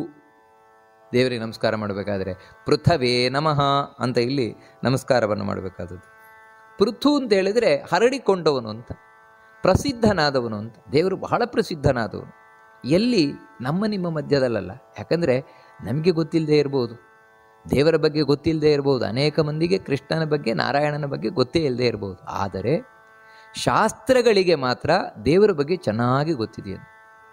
ಎಲ್ಲ ಶಾಸ್ತ್ರಗಳು ಯಾವ್ಯಾವುದು ಇವಾಗ 4 ಎಲ್ಲ ವೇದಗಳಿರ್ಬೋದು, ವೇದಗಳಿಗಾಗಲಿ, ಪುರಾಣಗಳಿಗಾಗಲಿ, ಇತಿಹಾಸಗಳಿಗಾಗಲಿ ಎಲ್ಲದಕ್ಕೂ ದೇವರು ಗೊತ್ತೇ ಇದ್ದಾನಂತೆ. ಈ ರೀತಿ ಶಾಸ್ತ್ರಗಳಲ್ಲಿ, ವೇದಗಳಲ್ಲಿ ತುಂಬ ಪ್ರಸಿದ್ಧನಾದವನು ಯಾರು ಅಂತ ಹೇಳಿದ್ರೆ ನಾರಾಯಣ. ಅದಕ್ಕೆ ವೇದೇ ರಾಮಾಯಣೇ ಚೈವ ಪುರಾಣೇ ಭಾರತೆ ತಥಾ ಆದಾವಂತೆ ಚ ಮಧ್ಯೆ ಚ ವಿಷ್ಣು ಸರ್ವತ್ರ ಗೀಯತೆ. ಫಸ್ಟ್ ಹೇಳ್ತಾರೆ ಎಲ್ಲ ಕಡೆಯೂ ವಿಷ್ಣುವೇ ಹೊಗಳಲ್ಪಡುವ. ಅದರಿಂದಲೇ ಏನನ್ನು ಹೇಳಬೇಕಾದ್ರೆ ಹರಿ ಓಂ ಅಂತಾನೆ ಶುರು ಮಾಡುವುದು. ಯಾಕಂದರೆ ಇದು ವಿಷ್ಣುವನ್ನೇ ಹೇಳ್ತಾ ಇದೆ ಅಂತ ಹೇಳಲಿಕ್ಕೋಸ್ಕರ. ಕಡೆಗೂ ಮುಗಿಸ್ಬೇಕಾದ್ರೆ ಹರಿ ಓಂ ಅಂತಾನೆ ನಿಲ್ಲಿಸುವಂಥದ್ದು ಎಲ್ಲವನ್ನು ಕೂಡ. ಯಾಕಂದರೆ ಅಷ್ಟು ಪ್ರಸಿದ್ಧನಾಗಿದ್ದಾನೆ ಭಗವಂತ. ದೇವತೆಗಳಲ್ಲಿ, ಸಜ್ಜನರಲ್ಲಿ ಪ್ರಸಿದ್ಧನಾಗಿರುವವನು ಇವನೇ, ವಿಷ್ಣುವೇ. ಅಂದರೆ ವಿಷ್ಣುವಿನ ಬಗ್ಗೆ ಗೊತ್ತಿಲ್ಲದ, ವಿಷ್ಣುವಿನ ಪರಿಚಯ ಇಲ್ಲದ ಒಬ್ಬ ಸಜ್ಜನ ದೇವತೆ ಅನ್ನುವರು ಇಲ್ಲವೇ ಇಲ್ಲ ಅಂತ ಹೇಳ್ತಾರೆ. ಅದಕ್ಕೆ ಭಗವಂತ ಪೃಥು. ನಂತರ ಹಿರಣ್ಯಗರ್ಭ. ನಮಸ್ಕಾರ ಮಾಡಬೇಕಾದ್ರೆ ಹಿರಣ್ಯಗರ್ಭಾಯ ನಮಃ ಅಂತ ನಮಸ್ಕಾರ ಮಾಡಬೇಕಾದದ್ದು. ಇದು ಕೂಡ ಹಾಗೇನೆ. ಹಿರಣ್ಯಗರ್ಭ ಅಂದರೆ ಚತುರ್ಮುಖ ಬ್ರಹ್ಮ. ಆ ಚತುರ್ಮುಖ ಬ್ರಹ್ಮನ ಒಳಗೆ ದೇವರು ಕೂತಿದ್ದಾನೆ, ವಿಷ್ಣು ಕೂತಿದ್ದಾನೆ. ಯಾಕಂದರೆ ಹಿರಣ್ಯಗರ್ಭನಾಗಿ ತಾನು ಹಿರಣ್ಯಗರ್ಭನ ಒಳಗೆ ಕೂತಿದ್ದಾನೆ. ಅದಕ್ಕೆ ಆ ಹಿರಣ್ಯಗರ್ಭನಿಗೂ ಹಿರಣ್ಯಗರ್ಭ ಅಂತ ಹೆಸರು ಯಾಕಂದರೆ ಒಳಗೆ ದೇವರು ಕೂತಿರುವುದರಿಂದಾಗಿ. ಯಾವ ರೀತಿ ಅಂತ ಹೇಳಿದರೆ, ಇವಾಗ ಒಂದು ಕಿತ್ತಳೆ ಹಣ್ಣು, ಕಿತ್ತಳೆ ಹಣ್ಣಿಗೆ ಕಿತ್ತಳೆ ಹಣ್ಣು ಅಂತ ನಾವು ಯಾಕೆ ಕರಿತೇವೆ ಅಂತ ಹೇಳಿದರೆ, ಇವಾಗ ಹೊರಗಿನ ಸಿಪ್ಪೆಯು ಕಿತ್ತಳೆ ಹಣ್ಣಾಗಿರ್ತದೆ. ಯಾವಾಗ ಅಂದರೆ ಒಟ್ಟಿಗಿದ್ದಾಗ ಮಾತ್ರ. ಒಟ್ಟಿಗಿದ್ದಾಗ ನಾವು ಸಿಪ್ಪೆಯನ್ನು ಇದು ಕಿತ್ತಳೆ ಹಣ್ಣು ಅಂತ ಹೇಳ್ತೇವೆ. ಹೌದು, ನಾನು ಸಿಪ್ಪೆಯನ್ನು ತೆಗೆದು ಹಾಕಿದೆ, ಆಮೇಲೆ ಇದು ಕಿತ್ತಳೆ ಹಣ್ಣಿನ ಸಿಪ್ಪೆ, ಇದು ಕಿತ್ತಳೆ ಹಣ್ಣು. ಹೌದು, ಆ ಕಿತ್ತಳೆ ಹಣ್ಣನ್ನು ಕೂಡ ನಾನು ಹಿಂಡಿದೆ, ಜ್ಯೂಸ್ ತೆಗೆದೆ. ಜ್ಯೂಸನ್ನು ತೆಗೆದ ಮೇಲೆ ಉಳಿದಂತಹ ಅದರ ಬೇಡಾದ ಭಾಗ ಏನಿದೆ, ಅದರ ಚರಟೆ ಮುಂತಾದವುಗಳು, ಅದನ್ನು ಇದು ಕಿತ್ತಳೆ ಹಣ್ಣಲ್ಲ, ಇದು ಕಿತ್ತಳೆ ಹಣ್ಣಿನ ಚರಟೆ ಮತ್ತು ಅದರ ರಸ, ಇದು ಕಿತ್ತಳೆ ಹಣ್ಣು ಅಂತ ಹೇಳ್ತಾರೆ. ಆದರೆ ನೋಡಿ, ವಾಸ್ತವಿಕವಾಗಿ ನಿಜವಾದ ಕಿತ್ತಳೆ ಹಣ್ಣು ಯಾವುದು ಅಂದರೆ ಅದರ ರಸ. ಕಿತ್ತಳೆ ಹಣ್ಣಿನ ರಸ ನಿಜವಾದ ಕಿತ್ತಳೆ ಹಣ್ಣು. ನಾವು ಅದಕ್ಕೋಸ್ಕರ ಕಿತ್ತಳೆಯನ್ನು ತೊಗೊಂಡಿದ್ದು, ಸಿಪ್ಪೆಗೂ ಅಲ್ಲ, ಅದರಲ್ಲಿರುವ ಚರಟೆಗೋಸ್ಕರನೂ ಅಲ್ಲ, ಅಥವಾ ಬೀಜಕ್ಕೋಸ್ಕರವೂ ಅಲ್ಲ, ಕೇವಲ ರಸಕ್ಕೋಸ್ಕರ ತೊಗೊಂಡಿದ್ದು. ಆ ರಸದ ಸಂಬಂಧ ಇರುವಷ್ಟು ಕಾಲ ಚರಟೆಯೂ ಕೂಡ ಕಿತ್ತಳೆ ಹಣ್ಣು, ರಸದ ಸಂಬಂಧ ಇರುವಷ್ಟು ಕಾಲ ಸಿಪ್ಪೆಯೂ ಕೂಡ ಕಿತ್ತಳೆ ಹಣ್ಣು. ಇಲ್ಲೂ ಅದೇ ರೀತಿ ಒಳಗೆ ರಸದಂತೆ ಇರುವವನು ಯಾರು ಅಂದರೆ ವಿಷ್ಣು. ಅವನು ಹಿರಣ್ಯಗರ್ಭ ಅಂತ ಹೆಸರಿಂದ ಕೂತಿದ್ದಾನೆ. ಅದಕ್ಕೋಸ್ಕರ ಹೊರಗೆ ಸಿಪ್ಪೆಯಂತಿರುವ ಚತುರ್ಮುಖ ಬ್ರಹ್ಮ ಏನಿದ್ದಾನೆ ಅವನಿಗೂ ಹಿರಣ್ಯಗರ್ಭ ಅಂತ ಹೆಸರು. ದೇವರಿಂದಾಗಿ ಬಂದಿರುವ ಹೆಸರದು. ಅದಕ್ಕೆ ದೇವರಿಗೆ ನಿಜವಾಗ್ಲೂ ಹಿರಣ್ಯಗರ್ಭ ಅಂತ ಕರೀತಾರೆ. ಮುಂದಿನದ್ದು ಭಗವಂತನ ನಾಮ ಶತ್ರುಘ್ನ ಅಂತ. ನಮಸ್ಕಾರ ಮಾಡಬೇಕಾದ್ರೆ ಶತ್ರುಘ್ನಾಯ ನಮಃ ಅಂತ ನಮಸ್ಕಾರ ಮಾಡಬೇಕಾದದ್ದು. ಅಂದರೆ ಶತ್ರುಘ್ನ ಅಂತ ಹೇಳಿದರೆ ಸ್ಪಷ್ಟವಾದ ಅರ್ಥ ಶತ್ರುಗಳನ್ನು ನಾಶಗೊಳಿಸುವವನು, ತನ್ನ ಶತ್ರುಗಳನ್ನಲ್ಲ. ಯಾಕಂದರೆ ನಾವು ಹಿಂದೆ ಕೇಳಿದಾಗೆ ದೇವರಿಗೆ ಶತ್ರುಗಳೇ ಇಲ್ಲ, ಯಾರು ಶತ್ರುಗಳೇ ಇಲ್ಲ. ಮತ್ತು ತನ್ನ ಭಕ್ತರ ಶತ್ರುಗಳನ್ನು ತನ್ನ ಶತ್ರುಗಳು ಅಂತ ಎಣಿಸುವವನು ದೇವರು. ತನ್ನ ಭಕ್ತರ ಶತ್ರುಗಳನ್ನು ಸಂಹರಿಸುವವನು, ಯಾವತ್ತೂ ಬಿಡುವುದಿಲ್ಲ. ತನ್ನನ್ನು ದ್ವೇಷ ಮಾಡಿದರಾದರೂ ದೇವರು ಬಿಟ್ಟಾನು, ತನ್ನ ಭಕ್ತರನ್ನು ದ್ವೇಷ ಮಾಡಿದರೆ ಯಾವತ್ತಿಂದ ಯಾವತ್ತಿಗೂ ಬಿಡೋಲ್ಲ. ಅದಕ್ಕೆ ಅವನನ್ನು ಶತ್ರುಘ್ನ ಅಂತ ಕರೀತಾರೆ. ಇಲ್ಲಿ ನಮಸ್ಕಾರ ಮಾಡಬೇಕಾದ್ರೆ ಶತ್ರುಘ್ನಾಯ ನಮಃ ಅಂತ ನಮಸ್ಕಾರ ಮಾಡಬೇಕಾದದ್ದು. ಮುಂದಿನದ್ದು ಭಗವಂತನ ನಾಮ ವ್ಯಾಪ್ತಃ ಅಂತ. ನಮಸ್ಕಾರ ಮಾಡಬೇಕಾದ್ರೆ ವ್ಯಾಪ್ತಾಯ ನಮಃ ಅಂತ ನಮಸ್ಕಾರ ಮಾಡಬೇಕು. ವ್ಯಾಪ್ತ ಅಂದರೆ ವ್ಯಾಪಿಸಿಕೊಂಡಿರುವವನು, ಎಲ್ಲ ಕಡೆ ಇರುವವನು, ಎಲ್ಲ ಕಾಲದಲ್ಲಿ ಇರುವವನು. ಅಂದರೆ ದೇವರಿಲ್ಲದ ಜಾಗ ಇಲ್ಲ, ದೇವರಿಲ್ಲದ ಕಾಲ ಇಲ್ಲ, ದೇವರಲ್ಲಿಲ್ಲದ ಒಳ್ಳೆಯ ಗುಣಗಳಿಲ್ಲ. ಅಂದರೆ ಎಲ್ಲ ಒಳ್ಳೆ ಗುಣಗಳಲ್ಲೂ ದೇವರಿದ್ದಾನೆ. ಅದೇ ಒಳ್ಳೆ ಗುಣ ಅಂದ್ರೇ ದೇವರು. ಈ ರೀತಿ ಎಲ್ಲ ಜಾಗದಲ್ಲೂ ವ್ಯಾಪಿಸಿಕೊಂಡಿದ್ದಾನೆ. ಅದಕ್ಕೆ ದೇವರನ್ನು ವ್ಯಾಪ್ತಃ ಅಂತ ಕರೀತಾರೆ. ಎಲ್ಲ ಕಡೆ ಇರುವಂಥವನು ದೇವರು. ಮುಂದಿನ ಭಗವಂತನ ನಾಮ ವಾಯು ಅಂತ.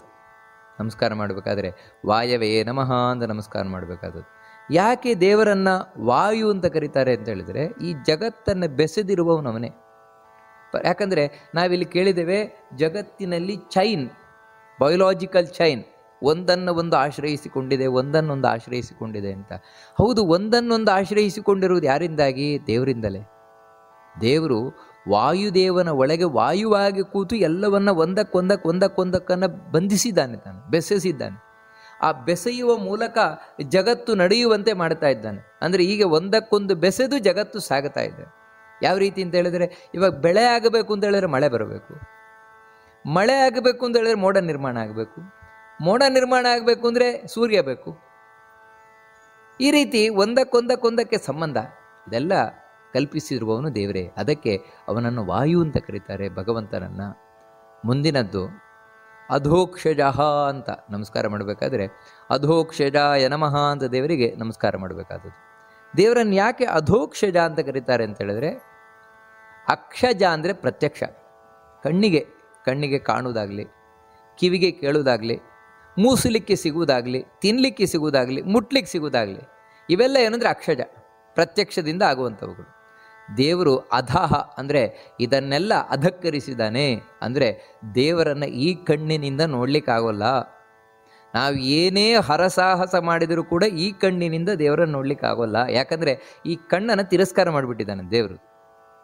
ಮತ್ತು ಈ ಕಿವಿಯಿಂದ ದೇವರ ಶಬ್ದವನ್ನು ಕೇಳಲಿಕ್ಕಾಗೋಲ್ಲ. ಮತ್ತು ಈ ಮೂಗಿನಿಂದ ದೇವರ ಪರಿಮಳವನ್ನು ಮೂಸ್ಲಿಕ್ಕಾಗೋಲ್ಲ. ಈ ಕೈಯಿಂದ ದೇವರನ್ನು ಮುಟ್ಲಿಕ್ಕಾಗೋಲ್ಲ. ಯಾಕಂದರೆ ಅವನು ಅಧೋಕ್ಷಜ. ಈ ಎಲ್ಲ ಇಂದ್ರಿಯಗಳೇನಿದೆ ಇದರಿಂದ ದೂರವಾಗಿರುವವನು, ಇದನ್ನೆಲ್ಲ ಧಿಕ್ಕರಿಸಿರುವವನು ದೇವರು. ಅದಕ್ಕೋಸ್ಕರವೇ ಹೇಳುವುದು, ಒಳಗಣ್ಣು ತೆರೆದು ನೋಡು. ದೇವರನ್ನು ಒಳಗಿನ ಕಣ್ಣಿನಿಂದ ನೋಡ್ಲಿಕ್ಕಾಗತ್ತೆ, ಒಳಗಿನ ಕಿವಿಯಿಂದ ನೋಡ್ಲಿಕ್ಕಾಗತ್ತೆ, ಹೊರತು ಹೊರಗಿನಿಂದಲ್ಲ. ಅದಕ್ಕೆ ಅವನು ಅಧೋಕ್ಷಜ ಅಂತ ಹೆಸರು ದೇವರು. ಋತುಸ್ತು ದರ್ಶನ ಕಾಲ ಪರಮೇಷ್ಠಿ ಪರಿಗ್ರಹ ಉಗ್ರ ಸಂವತ್ಸರೋ ದಕ್ಷೋ ವಿಶ್ರಾಮೋ ವಿಶ್ವದಕ್ಷಿಣ. ಇಲ್ಲಿ ಮೊದಲು ಭಗವಂತನ ನಾಮ ಋತು ಅಂತ. ಭಗವಂತನ ರೂಪವೂ ಹೋದಿದೆ. ಭಗವಂತ ಋತು ಅಂತ ರೂಪದಲ್ಲಿ ನಿಂತಿದ್ದಾನೆ. ಇಲ್ಲಿ ನಾವು ನಮಸ್ಕಾರ ಮಾಡಬೇಕಾದ್ರೆ ಋತವೇ ನಮಃ ಅಂತ ನಮಸ್ಕಾರ ಮಾಡಬೇಕಾದದ್ದು. ಭಗವಂತನಿಗೆ ಯಾಕೆ ಋತು ಅಂತ ಕರೀತಾರೆ ಅಂತ ಹೇಳಿದ್ರೆ, ಋತು ಅಂತ ಹೇಳಿದ್ರೆ ನಮಗೆ ಗೊತ್ತು, ವಸಂತ ಋತು, ಗ್ರೀಷ್ಮ ಋತು, ಶರದ್ ಋತು ಅಂತ. ಅಂದರೆ ಕಾಲದ ಬೇರೆ ಬೇರೆ ಘಟಕಗಳು. ಈ ಋತುಗಳು ಯಾಕೆ ನಾವು ಕರಿತೇವೆ ಅಂದರೆ, ಆಯಾ ಕಾಲದಲ್ಲಿ ಒಂದು ವ್ಯತ್ಯಾಸ ಆಗ್ತದೆ ಪ್ರಕೃತಿಯಲ್ಲಿ.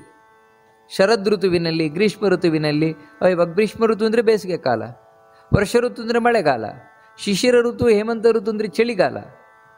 ಅದೇ ಶರದ್ ಋತು ಅಂತ ಹೇಳಿದ್ರೆ ಅತ್ಯಂತ ಪ್ರಶಸ್ತವಾದ ಕಾಲ. ವಸಂತ ಋತು ಹೂ ಬಿಡುವ. ಈ ರೀತಿ ಕಾಲಗಳು, ಇಂಥ ಕಾಲಗಳನ್ನು ನಿಯಂತ್ರಣ ಮಾಡಲಿಕ್ಕೆ ದೇವತೆಗಳಿದ್ದಾರೆ. ಆ ದೇವತೆಗಳ ಒಳಗೂ ವಿಷ್ಣು ಕೂತಿದ್ದಾನಂತೆ. ಯಾವ ರೂಪದಿಂದ ಅಂತ, ಋತು ಅಂತ ರೂಪದಿಂದಲೇ ಕೂತಿದ್ದಾನೆ. ಯಾಕೆ ವಿಷ್ಣುವನ್ನು ಋತು ಅಂತ ಕರೀತಾರೆ ಅಂತ ಹೇಳಿದರೆ, ಅವನು ಶಾಸ್ತ್ರಗಳಿಂದ ತಿಳಿಯಲ್ಪಡುವವನು ಅಂತ ದೇವರು. ನಮಗೆ ಬೇರೆ ಬೇರೆ ಋತುಗಳಲ್ಲಿ ಬೇರೆ ಬೇರೆ ಇದ್ದಾನೆ ನಾವು ಅಧ್ಯಯನ ಮಾಡಬೇಕು ದೇವರಿಗೆ ಸಂಬಂಧಪಟ್ಟ ಹಾಗೆ. ಆ ರೀತಿ ಬೇರೆ ಬೇರೆ ಋತುಗಳಲ್ಲಿ ಭಗವಂತ ತಿಳಿಯಲ್ಪಡ್ತಾ ಇದ್ದಾನೆ ನಮಗೆ. ಅದಕ್ಕೋಸ್ಕರ ಅವನಿಗೆ ಋತು ಅಂತ ಕರೀತಾರೆ.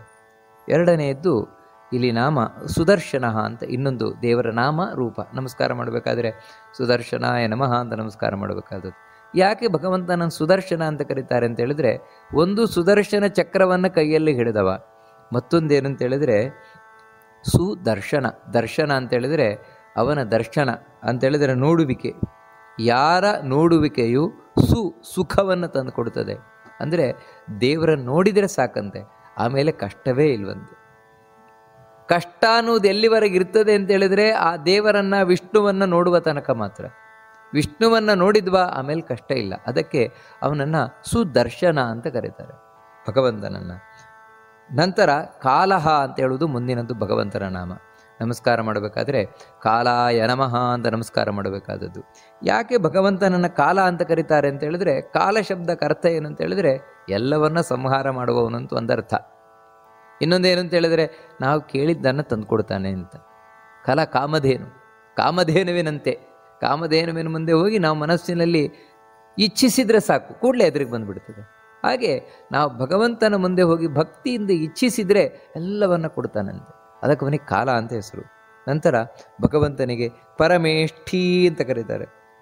ನಮಸ್ಕಾರ ಮಾಡಬೇಕಾದ್ರೆ ಪರಮೇಷ್ಠಿನೇ ನಮಃ ಅಂತ ನಮಸ್ಕಾರ ಮಾಡಬೇಕಾದದ್ದು. ಯಾಕೆ ಭಗವಂತನನ್ನು ಪರಮೇಷ್ಠಿ ಅಂತ ಕರೀತಾರೆ ಅಂತ ಹೇಳಿದ್ರೆ, ಪರಮ ಪರಮ ಅಂತ ಹೇಳಿದ್ರೆ ತಾನೇ ಶ್ರೇಷ್ಠನಾದವನು, ತಾನೇ ತನ್ನದೇ ಆದ ಮಹಾತ್ಮೆಯಲ್ಲಿ ತಾನು ನಿಂತಿದ್ದಾನೆ. ಅಂದರೆ ನಾವೆಲ್ಲರೂ ಕೂಡ ಆ ದೇವರ ಮಹಿಮೆಯಿಂದ ನಿಂತಿದ್ದೇವೆ, ಆ ದೇವರ ತಾಕತ್ತಿನಿಂದ ನಾವು ನಿಂತಿದ್ದೇವೆ. ಯಾಕಂದರೆ ನಮಗೆ ಸ್ವಂತ ತಾಕತ್ತಿ ಇಲ್ಲ, ಸ್ವಂತ ಮಹಿಮೆ ಇಲ್ಲ.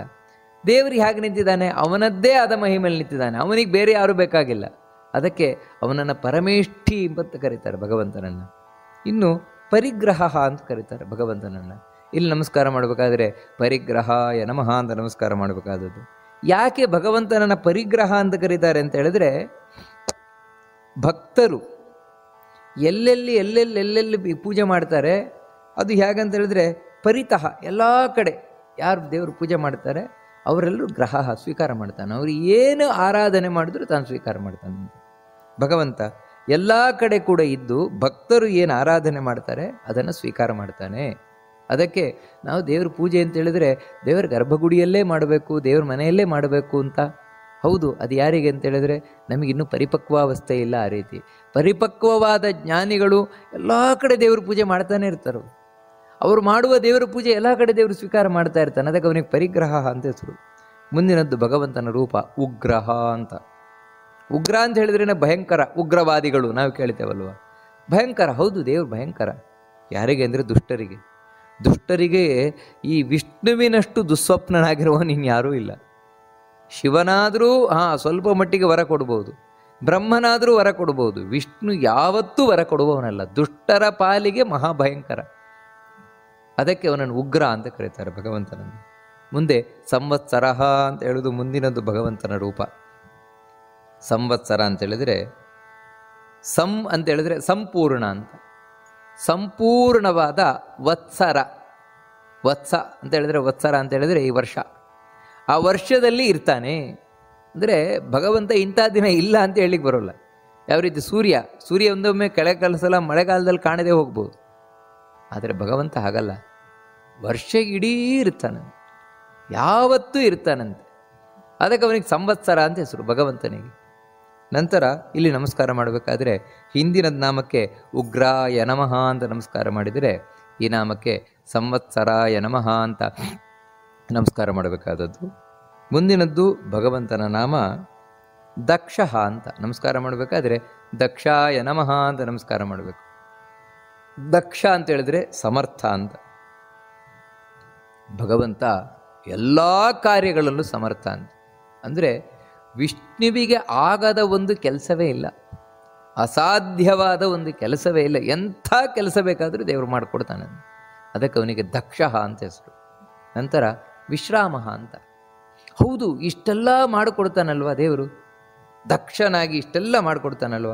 ಮಾಡಿಕೊಡ್ಬೇಕಾದ್ರೆ ಶ್ರಮ ಆಗತ್ತೆ ಅಂತ ತಿಳ್ಕೊಂಡ್ರೆ ವಿಶ್ರಮ, ಸುಸ್ತೇ ಆಗೋಲ್ಲ ದೇವರಿಗೆ. ನೀವು ಏನು ಕೇಳಿದರೂ ಮಾಡಿಕೊಡ್ತಾನೆ ದೇವರು. ಎಷ್ಟು ಕೇಳಿದರೂ ಕೊಡ್ತಾನೆ. ಆದರೆ ದೇವರಿಗೆ ಶ್ರಮವೇ ಇಲ್ವಂತೆ. ಅದಕ್ಕೆ ಅವನಿಗೆ ವಿಶ್ರಮ ಅಂತ ಹೆಸರು. ದೇವರಿಗೆ ವಿಶ್ರಾಮ ಅದೇ ಇಲ್ಲಿ ನಮಸ್ಕಾರ ಮಾಡಬೇಕಾದ್ರೆ ವಿಶ್ರಾಮಾಯ ನಮಃ ಅಂತ ನಮಸ್ಕಾರ ಮಾಡಬೇಕಾದದ್ದು. ಮುಂದಿನದ್ದು ವಿಶ್ವದಕ್ಷಿಣ ಅಂತ. ಯಾಕೆ ದೇವರನ್ನು ವಿಶ್ವದಕ್ಷಿಣ ಅಂತ ಕರೀತಾರೆ ಅಂದರೆ, ವಿಶ್ವ ಅಂತ ಹೇಳಿದರೆ ಇಲ್ಲಿ ನಮಸ್ಕಾರ ಮಾಡಬೇಕಾದ್ರೆ ವಿಶ್ವದಕ್ಷಿಣಾಯ ನಮಃ ಅಂತ ನಮಸ್ಕಾರ ಮಾಡಬೇಕಾದದ್ದು. ವಿಶ್ವ ಅಂತ ಹೇಳಿದರೆ ಎಲ್ಲವನ್ನು ಕೂಡ ದಕ್ಷಿಣೆಯಾಗಿ ಕೊಟ್ಟುಬಿಡ್ತಾನೆ. ಯಾರಿಗೆ? ಭಕ್ತರಿಗೆ. ಭಕ್ತರು ಕೇಳಿದರೆ ಎಲ್ಲ ಕೊಡ್ತಾನಂತೆ. ಎಲ್ಲಿವರೆಗೆ ಅಂದರೆ ತನ್ನನ್ನೇ ತಾನು ಕೊಟ್ಟು ಬಿಡ್ತಾನಂತೆ. ಅದಕ್ಕೆ ಹೇಳುದು, ಹೂವ ತರುವರ ಮನೆಗೆ ಹುಲ್ಲ ತರುವ ಆವಲಕ್ಕು ಮೀರಮಣ ಇವಾಗಿಲ್ಲ ಗರುವ ಅಂತ. ತನ್ನಗೆ ಯಾರು ಸ್ವಲ್ಪ ಹೂ ತಂದು ಕೊಡ್ತಾರೆ, ತಾನೇ ಅವರನ್ನು ತನಗೆ ಅರ್ಪಣೆ ಮಾಡ್ಕೊಂಡು ಬಿಡ್ತಾನೆ. ಅವರಿಗೆ? ಪಾಂಡವರು ಕೃಷ್ಣನಲ್ಲಿ ಅಷ್ಟು ಭಕ್ತಿ ಮಾಡಿದರೆ ಅದಕ್ಕೆ ತನ್ನನ್ನೇ ಕೊಟ್ಟುಬಿಟ್ಟ. ಎಲ್ಲಿವರೆಗೆ ಅಂದರೆ, ನೀವೇನು ಹೇಳ್ತೀರಿ ಹೇಳಿ, ನಾನು ಮಾಡ್ತೇನೆ. ಗಾಡಿ ಓಡಿಸ್ಬೇಕಾ? ಬಾಡಿ ಓಡಿಸ್ತೇನೆ. ನಾನು ಇದು ದೂತನಾಗಿ ಹೋಗಬೇಕಾ? ಸಂಧಾನಕ್ಕಾಗಿ ಹೋಗ್ತೇನೆ. ನೋಡಿ, ಈ ರೀತಿ ಏನು ಪಾಂಡವರು ಹೇಳಿದರೆ ಎಲ್ಲ ಮಾಡಿದ್ದಾನೆ. ಯಾಕೆ ಅಂತ ಹೇಳಿದರೆ ಅವರು ಭಕ್ತರು. ಹೀಗೆ ಭಕ್ತರಿಗೆ ಎಲ್ಲವನ್ನು ಕೊಡುವವ. ಅದಕ್ಕೆ ಅವನನ್ನು ವಿಶ್ವದಕ್ಷಿಣ ಅಂತ ಕರೀತಾರೆ ಭಗವಂತನನ್ನು. ಮುಂದಿನದ್ದು ಶ್ಲೋಕ. ವಿಸ್ತಾರಸ್ಥಾವರಸ್ಥಾಣು ಪ್ರಮಾಣಂ ಬೀಜಮವ್ಯಯಂ ಅರ್ಥೋನರ್ಥೋ ಮಹಾಕೋಶೋ ಮಹಾಭೋಗೋ ಮಹಾಧನಃ. ಈ ಶ್ಲೋಕದಲ್ಲಿ ಮಹಾಪ್ರಾಣಗಳು ತುಂಬ ಇದೆ. ಅದರಿಂದಾಗಿ ನಾವು ನೋಡಿಕೊಂಡು ಹೇಳಬೇಕಾದದ್ದು. ನೋಡಿ, ವಿಸ್ತಾರ ಸ್ಥಾವರ, ಸ್ಥಾ ಅನ್ನುವುದು ಮಹಾಪ್ರಾಣ. ಮತ್ತು ವಿಸ್ತಾರ ಅಲ್ಲಿ ವಿಸರ್ಗ ಇದೆ. ವಿಸ್ತಾರ ಸ್ಥಾವರ ಸ್ಥಾಣು ನೋಡಿ, ಮತ್ತೆ ಅಲ್ಲಿ ಮಹಾಪ್ರಾಣ ಇದೆ. ಮತ್ತು ಪ್ರಮಾಣಂ ಬೀಜಮವ್ಯಯಂ ಅರ್ಥೋ ಮಹಾಪ್ರಾಣ, ಅಲ್ಲಿ ಅರ್ಥೋನರ್ಥೋ ಮತ್ತು ಮಹಾಪ್ರಾಣ. ಮತ್ತು ಮಹಾಕೋಶೋ ಮಹಾಭೋಗೋ ಮತ್ತು ಮಹಾಪ್ರಾಣ, ಮಹಾಧನ ಮತ್ತು ಮಹಾಪ್ರಾಣ. ಹೀಗೆ ಈ ಮಹಾಪ್ರಾಣಗಳನ್ನು, ದೀರ್ಘಗಳನ್ನು ನಾವು ಎಚ್ಚರದಲ್ಲಿಟ್ಟುಕೊಂಡು ಹೇಳಬೇಕಾದದ್ದು. ಅದರಲ್ಲಿ ಮೊದಲನೇದು ವಿಸ್ತಾರ ಅಂತ. ಯಾಕೆ ದೇವರನ್ನು ವಿಸ್ತಾರ ಅಂತ ಕರೀತಾರೆ ಅಂತ ಹೇಳಿದ್ರೆ, ಅವನು ವಿಸ್ತಾರವಾಗಿರುವವನು, ಎಲ್ಲ ಕಡೆಯೂ ಕೂಡ ಹರಡಿಕೊಂಡಿರುವವನು. ದೇವರಿಲ್ಲದ ಒಂದು ಸ್ಥಳವೇ ಇಲ್ಲ, ಒಂದು ಜಾಗವೇ ಇಲ್ಲ. ಅದಕ್ಕೆ ಅವನಿಗೆ ವಿಸ್ತಾರ ಅಂತ ಕರೀತಾರೆ. ನಮಸ್ಕಾರ ಮಾಡಬೇಕಾದ್ರೆ ವಿಸ್ತಾರಾಯ ನಮಃ ಅಂತ ನಮಸ್ಕಾರ ಮಾಡಬೇಕಾದದ್ದು. ಮುಂದಿನದ್ದು ಭಗವಂತನ ನಾಮ ಸ್ಥಾವರಾಯ ನಮಃ ಅಂತ. ಯಾಕೆ ಭಗವಂತನನ್ನು ಸ್ಥಾವರ ಅಂತ ಕರೀತಾರೆ ಅಂದರೆ, ಸ್ಥಾವರ ಜಂಗಮ ಅಂತ ಕೇಳಿದ್ದೇವೆ. ಸ್ಥಾವರ ಅಂತ ಹೇಳಿದರೆ ಗಿಡ, ಮರ, ಬಳ್ಳಿ ಮುಂತಾದವುಗಳೆಲ್ಲ ಚಲಿಸದೇ ಇರುವಂತಹ ವಸ್ತುಗಳು. ಆ ಚಲಿಸದೇ ಇರುವಂತಹ ಗಿಡ, ಮರ, ಬಳ್ಳಿ ಮುಂತಾದವುಗಳ ಒಳಗೂ ದೇವರು ಕೂತಿದ್ದಾನೆ. ಯಾಕಂದರೆ ಗಿಡದೊಳಗೆ ಗಿಡವಾಗಿ, ಮರದೊಳಗೆ ಮರವಾಗಿ, ಬಳ್ಳಿಯೊಳಗೆ ಬಳ್ಳಿಯಾಗಿ. ಯಾವ ರೂಪದಿಂದ? ಸ್ಥಾವರ ಅಂತ ರೂಪದಿಂದ ಭಗವಂತ ತಾನು ಕೂತಿದ್ದಾನಂತೆ.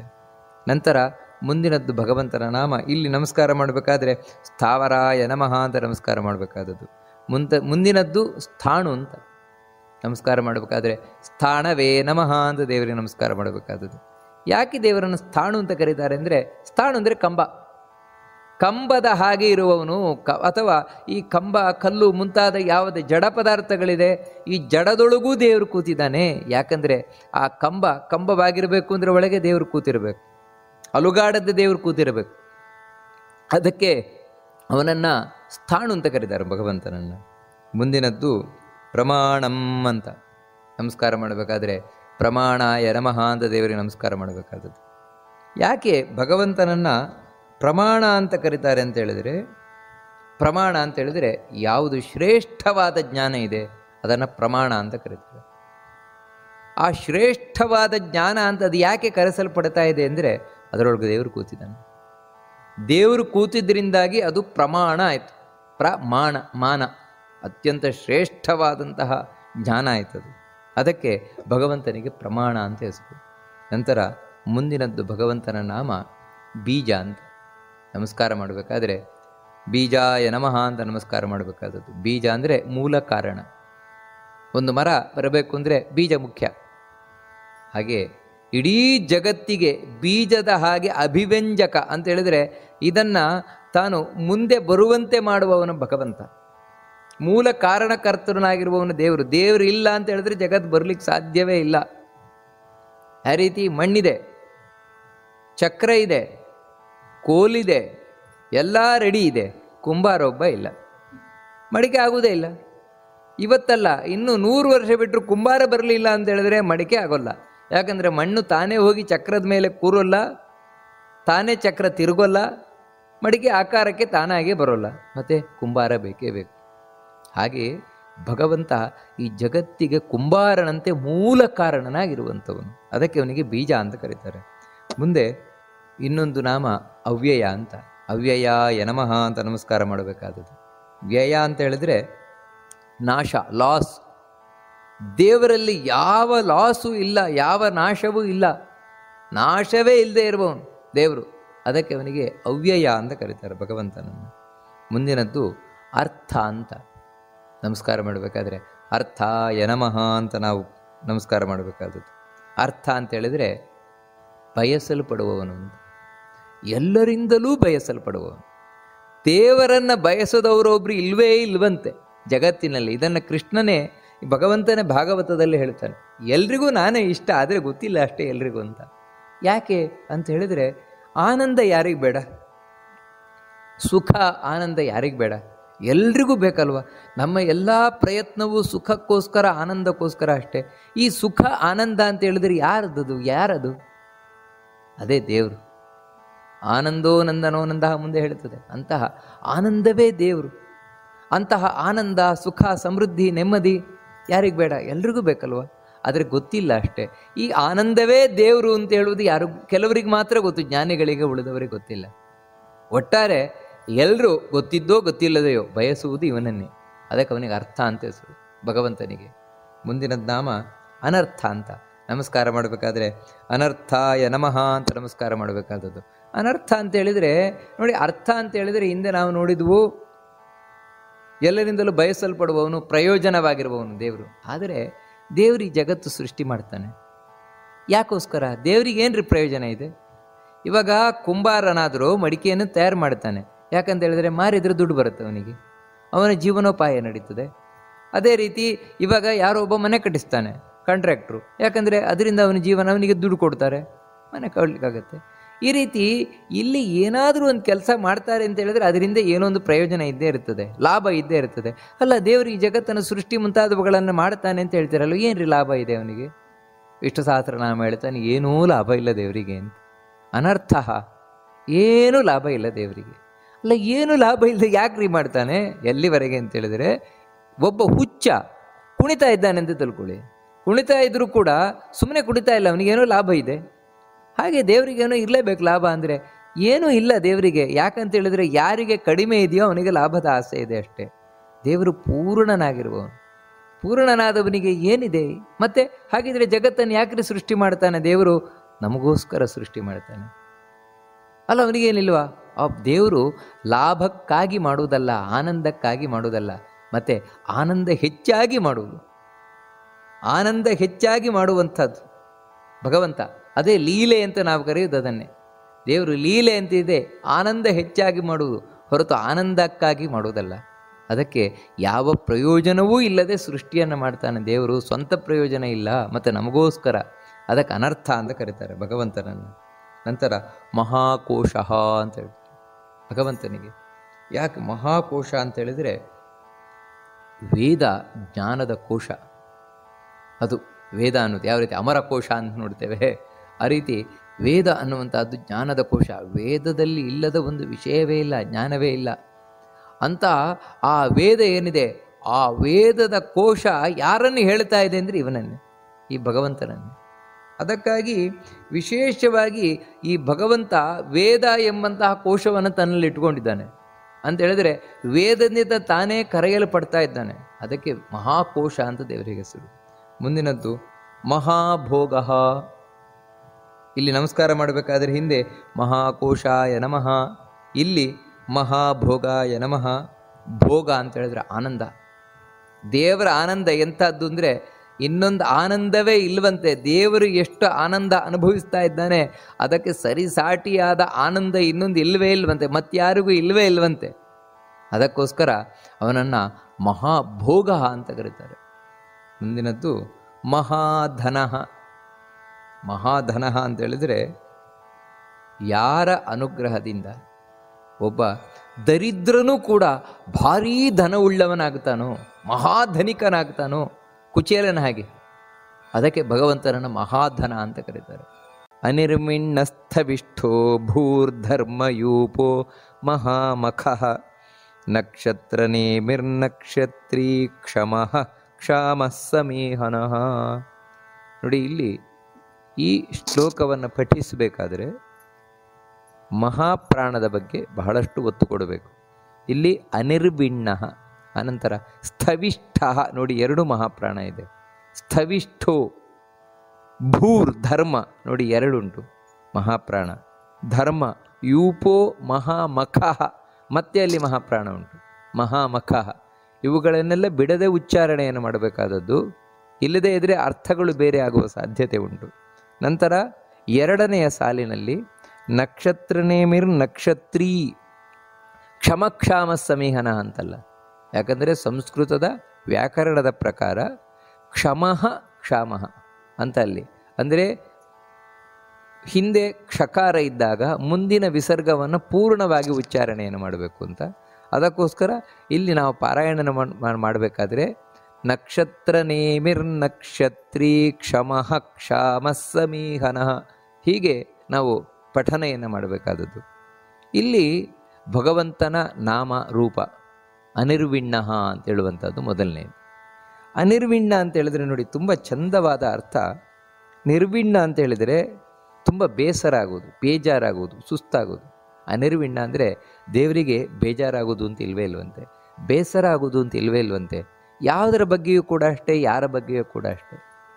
ಯಾರ ಬಗ್ಗೆಯೂ ದೇವರಿಗೆ ಬೇಜಾರಾಗೋದು ಅಂತಿಲ್ಲ. ಇವಾಗ ತನ್ನನ್ನು ದ್ವೇಷ ಮಾಡುವವನನ್ನು ದೇವರು ಬೇಜಾರು ಮಾಡ್ಕೊಳ್ಳಲ್ಲ, ಅಥವಾ ತನ್ನನ್ನ ಬಗ್ಗೆ ಉಪೇಕ್ಷೆ ಅಂದರೆ ದೇವರನ್ನು ನಾವು ಕಡೆಗಣಿಸುವುದು ನಾಸ್ತಿಕರು, ಅವ್ರ ಬಗ್ಗೆಯೂ ದೇವರು ಬೇಜಾರು ಮಾಡ್ಕೊಳ್ಳಲ್ಲ.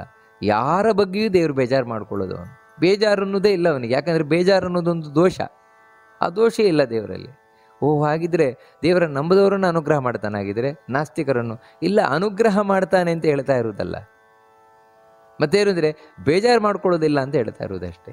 ಅನುಗ್ರಹ ಮಾಡಬೇಕು ಅಂದರೆ ಆರಾಧನೆ ಮಾಡಬೇಕು, ಆರಾಧನೆಗೆ ಅನುಗುಣವಾಗಿ ಅನುಗ್ರಹ ಭಗವಂತನದ್ದು. ಆದರೆ ಯಾರ ಬಗ್ಗೆಯೂ ಬೇಸರ ಮಾಡಿಕೊಳ್ಳೋದಲ್ಲ. ಅಥವಾ ದೇವರು ಎಷ್ಟು ಸೃಷ್ಟಿ ಮಾಡ್ತಾ ಇದ್ದರೂ ಕೂಡ ಬೇಜಾರು ಮಾಡಿಕೊಳ್ಳುವವನಲ್ಲ ದೇವರು. ಅದಕ್ಕೋಸ್ಕರವೇ ಅವನನ್ನು ಅನಿರ್ವಿಣ್ಣ ಅಂತ ಕರೀತಾರೆ.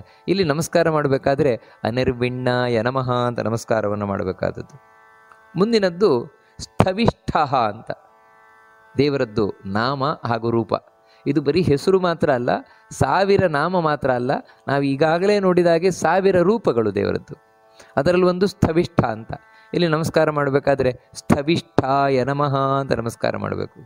ಏನು ಸ್ಥವಿಷ್ಠ ಅಂದರೆ ಭಗವಂತನಿಗೆ ಹೆಸರು ಅಂತ ಹೇಳಿದರೆ ಸ್ಥವಿ. ಸ್ಥವಿ ಅಂದರೆ ಯಾವಾಗಲೂ ಇರುವವಳು, ಒಂದೇ ರೀತಿ ಇರುವಂತಹ ವಸ್ತು, ಯಾವತ್ತೂ ಒಂದು ಚೂರು ವ್ಯತ್ಯಾಸ ಆಗದೆ ಒಂದೇ ರೀತಿ ಇರುವಂತಹ ವಸ್ತು, ನಿರ್ವಿಕಾರ ಅಂತ ಕರಿತೇವೆ. ಅದ್ಯಾವುದು ಅಂದರೆ ಲಕ್ಷ್ಮಿ. ಆಕಾಶದ ಹಾಗೆ ಅಂತ ಉದಾಹರಣೆ ಕೊಡ್ತಾರೆ. ಆಕಾಶ ಯಾವತ್ತೂ ಚೇಂಜ್ ಆಗೋಲ್ಲ. ಹಾಗೆ ಲಕ್ಷ್ಮಿ ಯಾವತ್ತೂ ವಿಕಾರಕ್ಕೆ ಒಳಗಾಗದೇ ಇರುವವಳು, ಅವಳೊಳಗೆ ಷ್ಠ ಅಂದರೆ ನೆಲೆಸಿರುವವನು. ಲಕ್ಷ್ಮಿಯ ಒಳಗೆ ವಿಶೇಷವಾಗಿ ದೇವರು ನೆಲೆಸಿದಾನಂತೆ. ಅವಳಿಗೆ ಬೇಕಾದ ಎಲ್ಲ ಶಕ್ತಿಯನ್ನು ಕೊಡ್ತಾ, ಅವಳಿಗೆ ಅನುಗ್ರಹವನ್ನು ಮಾಡ್ತಾ, ಅದಕ್ಕೋಸ್ಕರ ಭಗವಂತನನ್ನು ಸ್ಥವಿಷ್ಠ ಅಂತ ಕರೀತಾರೆ. ಅಥವಾ ಇನ್ನೂ ಅನೇಕ ಅರ್ಥಗಳಿದೆ, ನಾವು ನೋಡ್ತಾ ಇರುವಂಥದ್ದು ಒಂದರ್ಥ. ಮುಂದಿನ ಭಗವಂತನ ನಾಮ ಭೂಹು ಅಂತ. ನಮಸ್ಕಾರ ಮಾಡಬೇಕಾದ್ರೆ ಭುವೇ ನಮಃ ಅಂತ ನಮಸ್ಕಾರ ಮಾಡಬೇಕಾದದ್ದು. ಏನು ಭೂ ಅಂತೇಳಿದರೆ ನೋಡಿ, ವಾಸ್ತವಿಕವಾಗಿ ಭೂ ಅಂದರೆ ಯಾವುದಿದೆಯೋ ಅದಕ್ಕೆಲ್ಲ ಆಶ್ರಯ ಅಂತ, ಶೆಲ್ಟರ್. ಭಗವಂತ ಯಾವ್ಯಾವ್ದಿದೆಯೋ ಆ ಎಲ್ಲದಕ್ಕೂ ದೇವರೇ ಅಂತೆ ಆಶ್ರಯ. ಅಂದರೆ ದೇವರೇ ನೆಲೆ, ಅವನ ಮೇಲೆ ಎಲ್ಲವೂ ನಿಂತಿರುವುದು, ಅವನನ್ನು ಆಶ್ರಯಿಸಿಕೊಂಡೇ ಎಲ್ಲ ನಿಂತಿರುವುದು. ಯಾಗ ಭಗವದ್ಗೀತೆಯಲ್ಲಿ ಕೃಷ್ಣ ಹೇಳ್ತಾನಲ್ವ, ಸೂತ್ರೇ ಮಣಿಗಣ ಇವ ಅಂತ. ಇಡೀ ಮಣಿಯ ಸರ, ಅದರಲ್ಲಿ 100 ಮಣಿಗಳಿರ್ಬೋದು. ಕೆಲವು ದೊಡ್ಡ ಮಣಿ, ಕೆಲವು ಸಣ್ಣ ಮಣಿ, ಕೆಲವು ಮಧ್ಯಮ ಮಣಿ. ಎಲ್ಲ ಮಣಿಗಳಿಗೂ ಕೂಡ ಆಧಾರವಾಗಿರುವುದು ಒಂದೇ ನೂಲು. ಒಂದು ನೂಲನ್ನು, ಒಂದು ಹಗ್ಗವನ್ನು ಆಶ್ರಯಿಸಿಕೊಂಡು ಇಡೀ ಆ ಹಾರ ಎಣೆಯಲ್ಪಟ್ಟಿದೆ. ಹಾಗೆಯೇ ಇಡೀ ಜಗತ್ತು ಆ ಭಗವಂತನನ್ನು ಆಶ್ರಯಿಸಿಕೊಂಡಿದೆ. ಭಗವಂತ ಇಲ್ಲ ಅಂದರೆ ಈ ಭೂಮಿಯೇ ಇಲ್ಲ, ಇಲ್ಲಿ ನಾವ್ಯಾರೂ ಇರಲಿಕ್ಕೆ ಸಾಧ್ಯ ಇಲ್ಲ. ಯಾವ ರೀತಿ ಒಂದು ನೂಲಿಲ್ಲ ಅಂತ ಹೇಳಿದ್ರೆ ಮಣಿಯ ಸರವೇ ಇಲ್ಲ, ಆ ರೀತಿ ಭಗವಂತ ತಾನು ಆಶ್ರಯನಾಗಿರುವವನು. ಅದಕ್ಕೆ ಅವನಿಗೆ ಭೂ ಅಂತ ಕರೀತಾರೆ. ನೋಡಿ, ಈ ಭೂಮಿ ನಮಗೆ ಆಶ್ರಯವಾಗಿದೆ. ಯಾಕಂದರೆ ಭೂಮಿಯ ಒಳಗೆ ಭಗವಂತ ಭೂ ಎಂಬ ರೂಪದಿಂದ ಕೂತಿರುವುದರಿಂದಾಗಿ. ಮುಂದಿನದ್ದು ಭಗವಂತನ ರೂಪ ಧರ್ಮಯೂಪ ಅಂತ. ನಮಸ್ಕಾರ ಮಾಡಬೇಕಾದ್ರೆ ಧರ್ಮಯೂಪಾಯ ನಮಃ ಅಂತ ನಮಸ್ಕಾರ ಮಾಡಬೇಕಾದದ್ದು. ಯೂಪ ಅಂದರೆ ಕಂಬ ಅಂತ ಸಂಸ್ಕೃತದಲ್ಲಿ. ಧರ್ಮದ ಕಂಬ ದೇವರು ಅಂತ. ಧರ್ಮದ ಕಂಬ ಅಂತ ಹೇಳಿದ್ರೆ ಧರ್ಮಕ್ಕೆ ಆಧಾರಭೂತನಾಗಿರುವವನೇ ದೇವರು. ಇವತ್ತು ಧರ್ಮ ನಿಂತಿದೆ ಅಂದರೆ ದೇವರಿಂದಾಗಿ, ದೇವರ ಆಧಾರದಿಂದಾಗಿ. ಭಗವದ್ಗೀತೆಯಲ್ಲಿ ಹೇಳಿಕ್ಕೂ ಹೇಳ್ತಾನಲ್ವಾ, ಯದಾ ಯದಾ ಹಿ ಧರ್ಮಸ್ಯ ಗ್ಲಾನಿರ್ಭವತಿ ಭಾರತ ಅಭ್ಯುತ್ಥಾನಮಧರ್ಮಸ್ಯ ತದಾತ್ಮಾನಂ ಸೃಜಾಮ್ಯಹಂ. ದೇವರಿಲ್ಲಿ ಅವತಾರ ಮಾಡಿ ಬರುವುದೇ ಧರ್ಮದ ಸಂರಕ್ಷಣೆಗೋಸ್ಕರ, ಧರ್ಮವನ್ನು ಕಾಪಾಡಲಿಕ್ಕೋಸ್ಕರ. ಹೀಗೆ ದೇವರು ಧರ್ಮವನ್ನು ಸೃಷ್ಟಿಸುವವನ ಅವನೇ, ಸೃಷ್ಟಿಸಿದ ಧರ್ಮವನ್ನು ಸಂರಕ್ಷಿಸುವವನ ಅವನೇ, ಭಗವಂತನೇ. ಹೀಗೆ ಅವನು ಧರ್ಮಯೂಪನಾಗಿದ್ದಾನೆ, ಧರ್ಮದ ಕಂಬನಾಗಿದ್ದಾನೆ, ಅದಕ್ಕೆ ಆಧಾರನಾಗಿದ್ದಾನೆ ಧರ್ಮಕ್ಕೆ. ಅದರಿಂದಾಗಿ ನಿಜವಾದ ಧರ್ಮ ಏನು ಅಂದರೆ ಭಗವಂತನಿಗೆ ಪ್ರೀತಿಕರವಾದದ್ದೇ ಧರ್ಮ, ಉಳಿದದ್ದು ಯಾವುದೂ ಅಲ್ಲ. ಯಾಕಂದರೆ ಧರ್ಮಕ್ಕೆ ಮೂಲಾಧಾರನೇ ಅವನೇ ತಾನೆ, ಕಂಬನೇ ಅವನೇ ತಾನೆ. ಮುಂದಿನದ್ದು ಮಹಾಮಖಃ ಅಂತ ಕರೆಯಲ್ಪಡ್ತಾನೆ. ಇಲ್ಲಿ ನಮಸ್ಕಾರ ಮಾಡಬೇಕಾದ್ರೆ ಮಹಾಮಖಾಯ ನಮಃ. ನೋಡಿ, ಮಖ ಅಲ್ಲ, ಮಖ ಅಲ್ಲ, ಮಖ, ಮಹಾಪ್ರಾಣ. ಯಾಕೆ ಭಗವಂತನನ್ನು ಮಹಾಮಖ ಅಂತ ಕರೀತಾರೆ ಅಂದರೆ ಮಖ ಅಂದರೆ ಯಜ್ಞ, ಯಜ್ಞಕ್ಕೆ ಮಖ ಅಂತ ಕರೀತಾರೆ. ಮಹಾಮಖ ಅಂತ ಹೇಳಿದರೆ ಯಾರಿಂದಾಗಿ ಯಾವುದೇ ಒಂದು ಯಜ್ಞವೂ ಕೂಡ ಶ್ರೇಷ್ಠವಾಗುತ್ತದೋ, ಮಹಾ ಅಂದರೆ ಶ್ರೇಷ್ಠ, ಯಾರಿಂದಾಗಿ ಯಜ್ಞವು ಶ್ರೇಷ್ಠವಾಗುತ್ತದೋ ಅವನು ಮಹಾಮಖ. ಅಂದರೆ ನಾವು ಯಾವುದೇ ಒಂದು ಯಜ್ಞ ಮಾಡಬೇಕಾದ್ರೆ ಅಲ್ಲಿ ವಿಷ್ಣು ಕೃಷ್ಣ ಅವನ ಸ್ಮರಣೆ ಮಾಡಲೇಬೇಕು. ಯಾಕಂದರೆ ಇದನ್ನು ಭಗವದ್ಗೀತೆಯಲ್ಲಿ ಕೃಷ್ಣ ಸ್ಪಷ್ಟ ಹೇಳಿದಾನೆ, ಅಹಂ ಹಿ ಸರ್ವಯಜ್ಞಾನಾಂ ಭೋಕ್ತಾಚ ಪ್ರಭುರೇವಚ. ಎಲ್ಲ ಯಜ್ಞಗಳನ್ನು ನಡೆಸುವವನು ನಾನೇ, ಆ ಯಜ್ಞದಲ್ಲಿ ಕೂತು ಎಲ್ಲವನ್ನು ಸ್ವೀಕರಿಸುವವನು ನಾನೇ. ಅಂತಹ ದೇವರ ಸ್ಮರಣೆಯೇ ಮಾಡದೇ ಇದ್ದರೆ ಅದು ಯಜ್ಞವೇ ಆಗುವುದಿಲ್ಲ. ಒಂದೊಮ್ಮೆ ಆ ಭಗವಂತನನ್ನು ಪ್ರತಿಯೊಂದು ಕಡೆಯೂ ನಾವು ಸ್ಮರಣೆ ಮಾಡಿಕೊಂಡು ಮಾಡಿದ್ವು ಅಂದರೆ ಬ್ರಹ್ಮಾರ್ಪಣಂ ಬ್ರಹ್ಮಹವಿ ಬ್ರಹ್ಮಾಗ್ನೋ ಬ್ರಹ್ಮಣಾಹುತಂ ಬ್ರಹ್ಮೈವ ತೇನ ಗಂತವ್ಯ ಅಂತ ಭಗವದ್ಗೀತೆಯಲ್ಲಿ ಹೇಳಿದಾಗೆ ಆ ಯಜ್ಞದಲ್ಲಿ ಉಪಯೋಗಿಸಲ್ಪಡುವಂತಹ ಪ್ರತಿಯೊಂದು ವಸ್ತುಗಳೇನಿದೆ ಅಲ್ಲಿ ದೇವರು ಕೂತಿದ್ದಾನೆ. ಯಜ್ಞದಲ್ಲಿ ಅರ್ಪಿಸಲ್ಪಡುವಂತಹ ಹವಿಸ್ಸಿನಲ್ಲಿ ದೇವರು ಕೂತಿದ್ದಾನೆ, ಆ ಬೆಂಕಿಯಲ್ಲಿ ದೇವರು ಕೂತಿದ್ದಾನೆ, ಯಜ್ಞವನ್ನು ಮಾಡುವಂತಹ ಪುರೋಹಿತರಲ್ಲಿ ದೇವರು ಕೂತಿದ್ದಾನೆ. ಈ ರೀತಿ ಪ್ರತಿಯೊಂದು ಕಡೆಯೂ ದೇವರು ಕೂತಿದ್ದಾನೆ ಅಂತ ನಾವು ತಿಳ್ಕೊಂಡು ಯಾವಾಗ ಒಂದು ಯಜ್ಞವನ್ನು ನೋಡ್ತೇವೆ, ಮಾಡ್ತೇವೆ, ಅದು ಮಹಾಮಖ ಆಗುತ್ತದಂತೆ. ಯಾಕಂದರೆ ದೇವರಿಂದಾಗಿ ಒಂದು ಯಜ್ಞ ಶ್ರೇಷ್ಠವಾಗುತ್ತದೆ. ಅದಕ್ಕೆ ಅವನಿಗೆ ಮಖಾಮಖ ಅಂತ ಹೆಸರು ದೇವರಿಗೆ. ನಂತರ ನಕ್ಷತ್ರ ನೇಮಿಹಿ ಅಂತ ದೇವರಿಗೆ ಹೆಸರು. ನಮಸ್ಕಾರ ಮಾಡಬೇಕಾದ್ರೆ ನಕ್ಷತ್ರ ನೇಮಯೇ ನಮಃ ಅಂತ ನಮಸ್ಕಾರ ಮಾಡಬೇಕು.